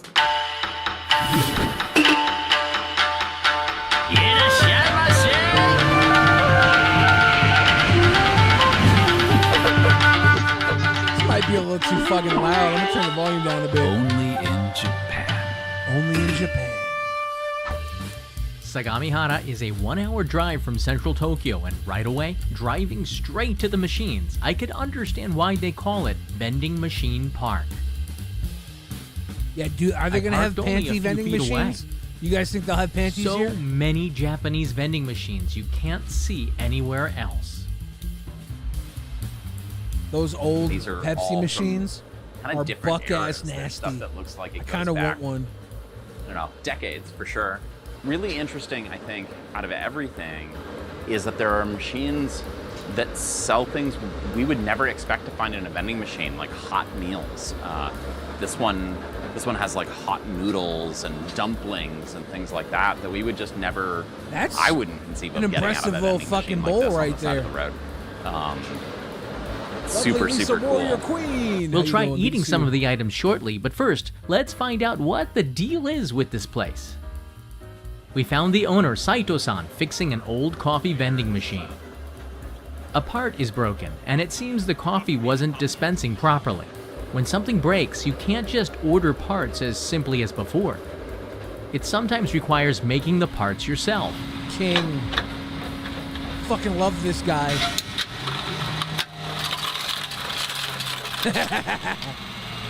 After 3 days of working on this old coffee machine, he got it fixed again. So how does it work? Everything is mixed from these containers, pumped into the cup at the proper amount. You can have your hot or iced coffee with milk and or sugar too. So it goes into there, it's mixed and then dumped into the cup. Okay. Oh, okay. The ice always moving so it doesn't freeze together. And it makes decent coffee. Yeah, decent iced coffee. Yeah. Small ass cup. Seeing how much work goes into making and maintaining each machine begs the question, why? なんでこの自動販売機エリア作 He's り like, ま why した the か fuck not? 自動販売機自体 This is a は junkyard. 僕の趣味で集めた機械なんです But け it's ど also a museum.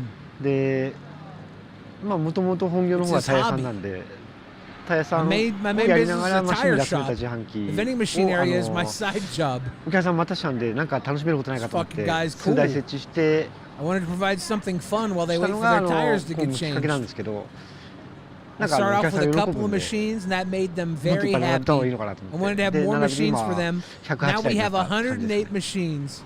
It does take some Fuck yeah, time this to walk guy's past all the winning, vending dude. machines. You can put together a pretty good meal here. Little noodle shop? もうやっぱりなかなかもうどんどんこの70年代80年代の機械なくなってきてるんで Machines from 70s and 80s are で disappearing rapidly. 今ここで Unless I ちゃん take とい care ろ of いろ them, they will 僕 all のこと be を勉強して extinct. 修理できないと多分全部なくなっちゃうんでなんとかねこう残してい I きた would いな love と to 思ってる keep んで them すけど alive. It's a lot of work, なかな though. か大変ですよね It really is a full-time job now, since the people coming here are no longer just customers waiting for their car to be fixed. They're coming for all sorts of reasons and always end up with some food and a drink. Some people stop for lunch from nearby jobs. Some people bring the family. It's become quite famous, and believe it or not, this vending machine park just started in 2016. What? There's Not a even a second alley decade full of old? machines to explore. Fuck, dude. Some of the items back here are surprising. Which is pretty cool. That's Baseball the roulette. fact that the lights all work is pretty darn incredible. They got your frozen Pocari sweat. Put it in a Bacardi Pentagon. Sweat? What's that? So there's a Ice cream machine? Little camera vending machine? This is a Kodak film vending machine with film, 35 millimeter film on rolls and disposable cameras. That's pretty cool. Yeah. That's a blast from the past. This is incredible. Paint your passion, bear your colors. The world of Kodak gold film, colors that shake the soul. Poetic, but certainly strayed far from the original slogan in 1890. You press the button, we do the UCC rest. coffee was the first in a can at the 1970 World Expo in Osaka. Battery Coffee in vending a machines can? are hard to find these days, but not here. Batteries? The burger and toasted sandwich machines are over 40 years old. They're popular, refilled quite often. They don't use LEDs or modern microchips. Despite the high value the machine might have, they're open to all 24 hours a day, until an item is sold out. The curry rice machine is in a bento box. The unit is always heated. It comes out warm. absolute The unit. rice must be fresh or it'll harden, and it's hard work to keep replacing them. Wow. The udon noodles are fresh, stored behind a sealed temperature-controlled door and heated up with injected broth and hot water. Shit. That's actually disgusting. I really want to eat it. That's actually, I hate that and I want it. The wiring inside is incredibly complex to power all the energy and motion to process the customer's request when a button is pushed. That's so fucking gross and cool. They're taking jobs from the people. Hell yeah. Sobatsuyu. The containers are cleaned and reused. Even though it's a vending machine, is like the the robot operator of food equivalent vending machines of must a have the same license 1940s as a diner. restaurant, so hygiene and quality is good. So that's where the ramen broth comes The burgers are the most popular food item here. Cheeseburgers seem to be the king. The hot food in this machine are prepared boxes which will be microwaved, sourced from a local company that makes them for this machine. drink vending machines. They're quite ubiquitous. You'll find them all over Japan. It's the food vending machines that peaked in 1985. There were 250,000, 250,000 of them around the country. Nowadays, it's quite rare to find them. The reason? Convenience stores. Twisted Indica says, I posted how to make katsu curry rice in the DP food section. Are you suggesting I stop the stream and go make katsu curry rice? Brian says, I would rather shop at the vending machine store over the automated McDonald's. Oh, yeah. Fuck yeah, dude. I want to go to this vending machine store. I want to order shit that I don't think I should be eating. Because that's fun, dude. That's like walking into a whorehouse and you're like, oh, I should not be partaking in the festivities. But how could you not? There's a wider variety of food there. It's sometimes cheaper, easier, fresher, but people still use these food vending machines, which is really cool that this place exists. The word natsukashi, which means nostalgic. I can see fathers and grandfathers and grandmothers bringing their grandkids here to show them how they enjoyed convenience here in Japan. And I can see myself bringing my son here to show how you would open a bottle with a bottle opener right off of the back of the machine here, which is just so cool.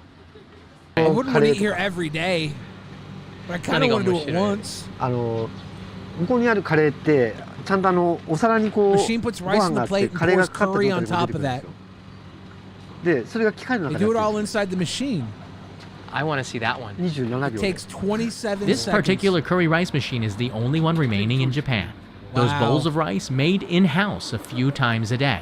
Curry bags kept warm for use. Damn. You can see the knife pivoting around to cut the curry bag. It's just got a robot shanking the curry bag. The curry is dumped onto the rice. Time is given for Fuck, gravity to dude. do its thing. It comes out hot and spicy Japanese curry rice That from a is vending machine. Nuts. I'm getting a curry. I'm getting a curry rice. What the fuck is that wet shit? It's just pissing all over. They're like, and to top it off, it pisses all over your rice. Yeah, so this vending machine, the curry rice vending machine, doesn't use any microwaves because this machine was made before the microwave era. I was looking at these machines and thinking, oh, this is all microwave. Oh, it's not going to be very interesting inside. But no, that's made the old-fashioned way. Heat it up, cut it open, put it on. There you go. So cool. For 500 yen or 1 coin, sweet, spicy, or hayashi sauce curry. It really Fuck, is dude. a good meal. Look at those happy little kids on Saito-san the adds more package. machines regularly. そうですねあれですね今となっては結構Our customers tell us whenever they お have 客さんの方 information からこういうのがあるんですけど about いり interesting ますかとかってい machines, うあれがあってこう they い ask ろいろ if 集ま we ってくるよう want になっ them. て My man's wants やはり them. 修理が必要ですよね。大体もうみんな壊れてるんでまともな状態では来ないんでやっぱり修理しながら We have 設 to 置してってい repair う感 them じですか before ね installation. 修理好きだから。 So you love repair work? でもないんです No, よね not really. I love vending machines. 聞いてないです you ね。 fucking ただまあ psycho. メーカーの方でも We have a hard もう time やっぱり finding もう部品がないん replacement で parts. 対象外なんで自分ら They're でや out るし of かないか warranty. We have to take our repairs on our でも own. パーツなか With ったらどう 3D します printing, か I bet you they could print パーツない machines. のに限ってはもう You 似 somehow managed to た find ような部 similar 品で parts. 加工してつけた They りと should か be して able to なん design とか the 対応してるかな parts と in 3D printing now. Saito-san got this new Cafe Ole vending machine this week from Tokyo. It needed some repairs, some rust at the bottom, but it works and will be added to the lineup soon. You can see his enthusiasm and passion for his hobby. It's infectious. These machines take coins, no IC cards here. It's time for lunch and Scotty is going for a bowl of tempura udon. And that's when Strange Parts takes over. Oh my god! Okay, this is really cool. These are Nixie tubes. You have no idea how cool this is. Oh my god. Tell me Note, how cool how it do you is. get Scotty excited? Nixie tubes. Tell us about the Nixie tubes, jackass. A lot of work went on inside that machine to bring this bowl of udon to us. Amazing. Chopsticks and seasoning in the compartment. Okay. Oh, and there's toppings. They've thought of everything. Time to eat. So it all drops? That's fucking cool, Japanese dude. hot vending machine food. Is it any good? I would get the curry All and right. the udon. Itadakimasu. 'Cause I'm fat. Shall we give this a shot? Yeah, Why let's is do there it. no So you have the bevs, udon and I dude? have the curry You gotta rice. get the bevs. Don't The forget big your bev. beef chunk in hot curry is mouth-watering. Never, never, never. Scotty's udon is hot and inviting. And how is it? That is very respectable udon. No? Yeah. Let me just say, this is quite impressive. The way that they cut the curry and dumped it on top of it, I've never seen anything like They that. shanked that curry it's bag, a perfect dude. dump. He said it. He said it. You sicko. Still, that looks pretty legit. It tastes legit. Mmm. Scotty goes in for the steal. For 500 yen, or about $4, it's a good value and enough to share. Now, that's a good. This rice $4, is that's very good. good. I think that's what makes this curry rice really It's good. amazing. You can mess up rice. I don't think you can mess up the curry in a pack, but you could mess up the rice and they did a really good job with it. If I was served this dish in a restaurant, I wouldn't even think twice. If I was served this in a restaurant, I'd be a little disappointed, but not leave a review on TripAdvisor angry. Like, And the got it winner, out of a machine, the curry dude. rice. I should probably go to Japan one. We have to try those burgers. They're 280 yen. They're about $2.25. Scotty is getting teriyaki. You better get those burgers. It'll take a solid minute. Yeah, John Doe knows. The burgers that are refrigerated cleaning 5 squirt degrees was Celsius, nasty. 41 Fahrenheit. While waiting, I went for the chicken katsu burger at the machine next door. My man's about to get 2 burgers. Dude, I would have a fucking lunch at this place. It'd be stupid. Scotty's? What? It comes in a box? And mine. Oh, burger box? Look at this burger boxes. Deep fried chicken cutlet sandwich, and you have a teriyaki burger. This is it's cool, nice dude. and warm. All right, show us the burger here. Okay. Oh, it's nice and wrinkly. Yeah, it's a little soggy. That doesn't reminds look me of like great. the burgers back in junior high school. But I would eat that. Yeah, it's not the most amazing burger, I have to say. I unboxed my chicken katsu burger. Hey. Oh. It looked more promising than Scotty's. Beautiful. Look at the little shit squirt of flavor on the bun. Okay, Scotty, tell me how that burger is, dude. Tell me about that burger, Scotty. This is really good. This is not bad. Okay, really I'm not good sure I and would not go as far bad. as really good. I think the chicken might be better than the burger. The chicken but does look better. It reminds me of something. You know, Brady George Kentucky says Fried seen Chicken White back in the Castle 1990s size. had something called I like was these thinking chicken White Castle, littles. but Do you remember these? Like little wrap like it's bigger sandwiches than for White Castle 40 cents even. or something. It reminds me of that. Yeah, this definitely it could definitely be like is reminiscent of White a Castle. U.S. convenience store hamburger. It's not bad. I mean, I would eat it. Like, I would eat it. Yeah. You're eating it, motherfucker. I'll have a second bite. in. I got no complaints. This is Not really bad. good. It's nostalgic though. I mean, I don't think we Yeah. get this kind of food I nowadays think I'm getting the in katsu Japan, burger or- if I go there. It is nostalgic for me. And It I'm kind of getting the reminds curry, me of high I'm getting the school cuisine. udon, and I'm getting like cafeteria food. at least 2 drinks. One cold drink I've and a had hot this drink. before. What's that? Jihanki Shokudo in Gunma Prefecture is an unstaffed 24-hour restaurant with hot food vending machines.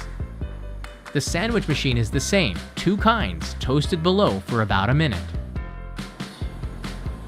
Well, what's in it? Hot bologna? Roach soup? I'd order the roach soup. Dude, I have eaten They come out hot, much worse needing than this tongs in my to pick life. up. This isn't about the food, it's about It's the hard experience. to call this a meal. Maybe a snack? Not getting bread with toilet paper The wipings. tempura udon is the same here.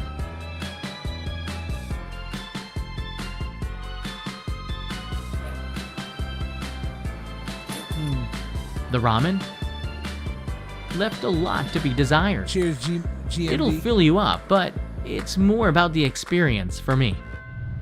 This is a pretty special place, and I wanted to know what these machines meant to Saito-san. あなたにとってこの What 自動 makes 販売 this 機 vending と machine は special to you? そうですね。I don't know how to put it to 俺 words. に It's とっ just てはや more っぱ than り my. It's just more than my hobby. なんですか He's ね、 like, こう、 I come in at night and まあ I 趣 fuck these 味なんでしょう machines. けど、趣味以上のものがやっぱありましたね。自動販売機が好きだったっ I've ていう always のもあるん admired ですけど、 vending machines. They are で fun. When I まあ、いざ wanted 使 to ってみ use ようか one な of と them, 思 it った時 was 壊れてるん broken. で、メーカーに聞いたら、 I こう called the 直さないって manufacturer, but they said 直 no す人が one いない knew んで how to って言われ repair ちゃ them. ったんで、でも自分でやるしかないん Then で。 I would have to figure it out myself. I wanted to bring it back to でも life. なんとか動かしたい I じゃない gotta です tell か。 you, I'm this way with broken people. When I find a broken person, I want to bring them back to life. I want to heal them. I get this 100%. The way he is with vending machines, I am with human beings. That's why I collect such eclectic friends. Everybody will be like, why do you hang out with this person, Billy? And I'll be like, because I'm a fucking healer. And I would rather walk with a broken person than a fucking perfect person stunting like they're not as broken.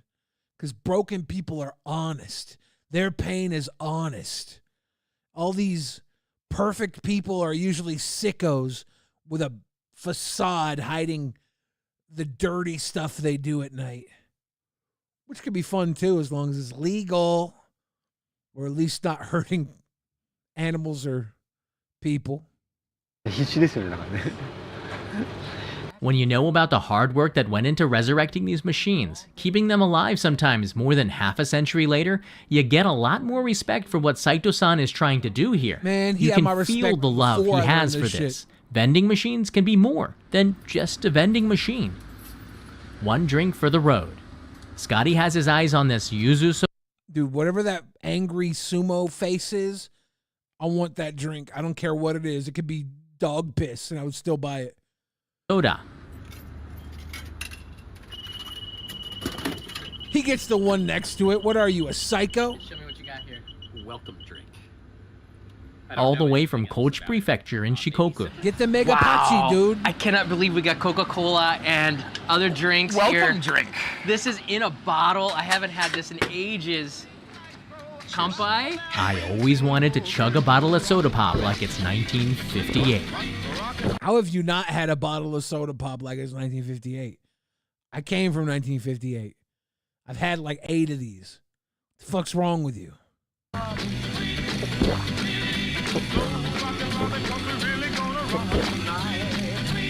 The sound that's making is icky. And it's not as easy as you'd think. Ooh, that's good. So how was this experience for you? This was incredible. Far exceeded all expectations. It's one thing to get to see really cool old vending machines like this. It's another to get to see inside them and have the guy who maintains them and owns them walk you through how they work. No, that is really cool. He gave you guys the VIP experience. The fact that you talk shit about any of his food is a dishonor to your family. I love this place. It's in Sagamihara. Definitely come here to check it out. It is probably one of the most YouTube places in Japan as a result of being so unique. I can't believe he's only had this for 7 years operating. This is one of the most YouTube places in Japan, but it still didn't get as many views as the Suicide Forest did.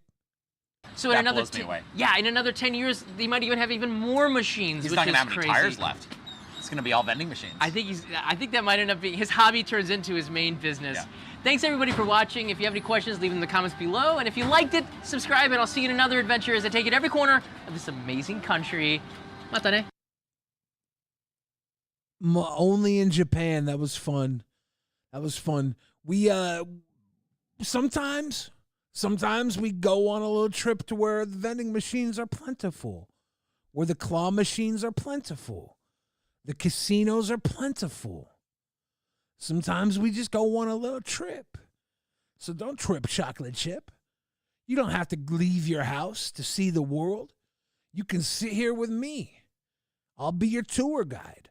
I'll watch videos, pause them, and talk about them while you enjoy your chicken curry at home, while you enjoy your katsu at home, while you enjoy your noodles with squirts at home. You don't have to leave the house to see the world, is what I'm saying. You can watch it here with me. Travel Channel needs to give me a travel show, my 600-pound travel show, where I just sit on my fat chair and watch videos of people traveling. Let's go.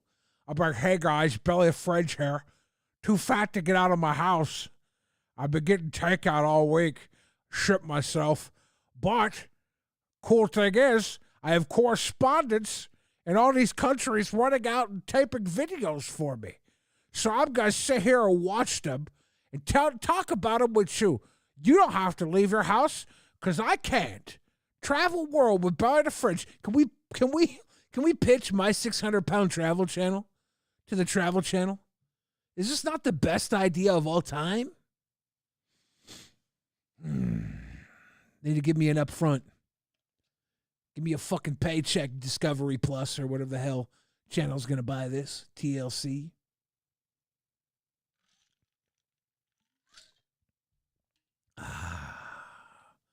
Rice has arsenic in it. It ain't nothing. Even arsenic finds a home in delicious dishes.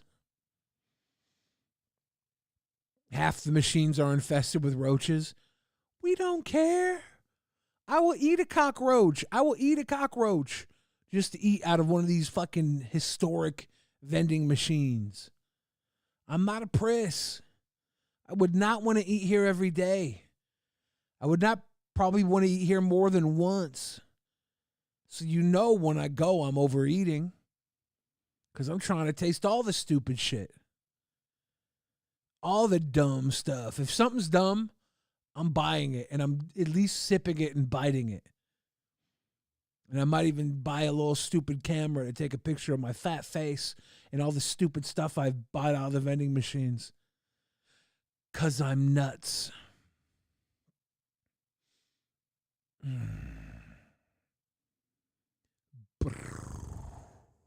Well, ladies and gentlemen, we have had a wonderful time here tonight.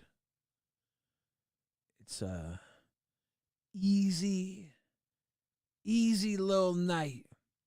I scream, you scream, we all scream. For Sunday nights with Billy the Fridge, scream with me now. Ah! Sickos. Hope you woke up your neighbor. All right. I'm going to call it a night. If anybody has anything else to say before I go, say it now. Or hold your peace. Thank you guys for hanging with me. A lot of fun stuff. A lot of good times. Great oldies. Signing off, Young Bill Fridge.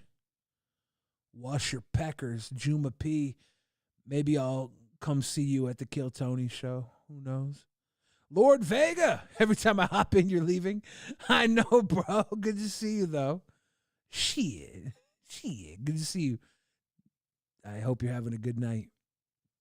I'm going to go, maybe go sneak into a movie or something. I don't know. It's 9 o'clock, so I'll see what's playing. Everybody have a good night. Yeah, Seth looks. I'll try to get in here earlier for you so that I don't keep you up all night. Later, Grady George, everybody. Have a good night. Cheers again to you, Lord Vega. Good to see you, brother. It's been a minute since we talked. I want to, do some cool shit with you again soon. Peace.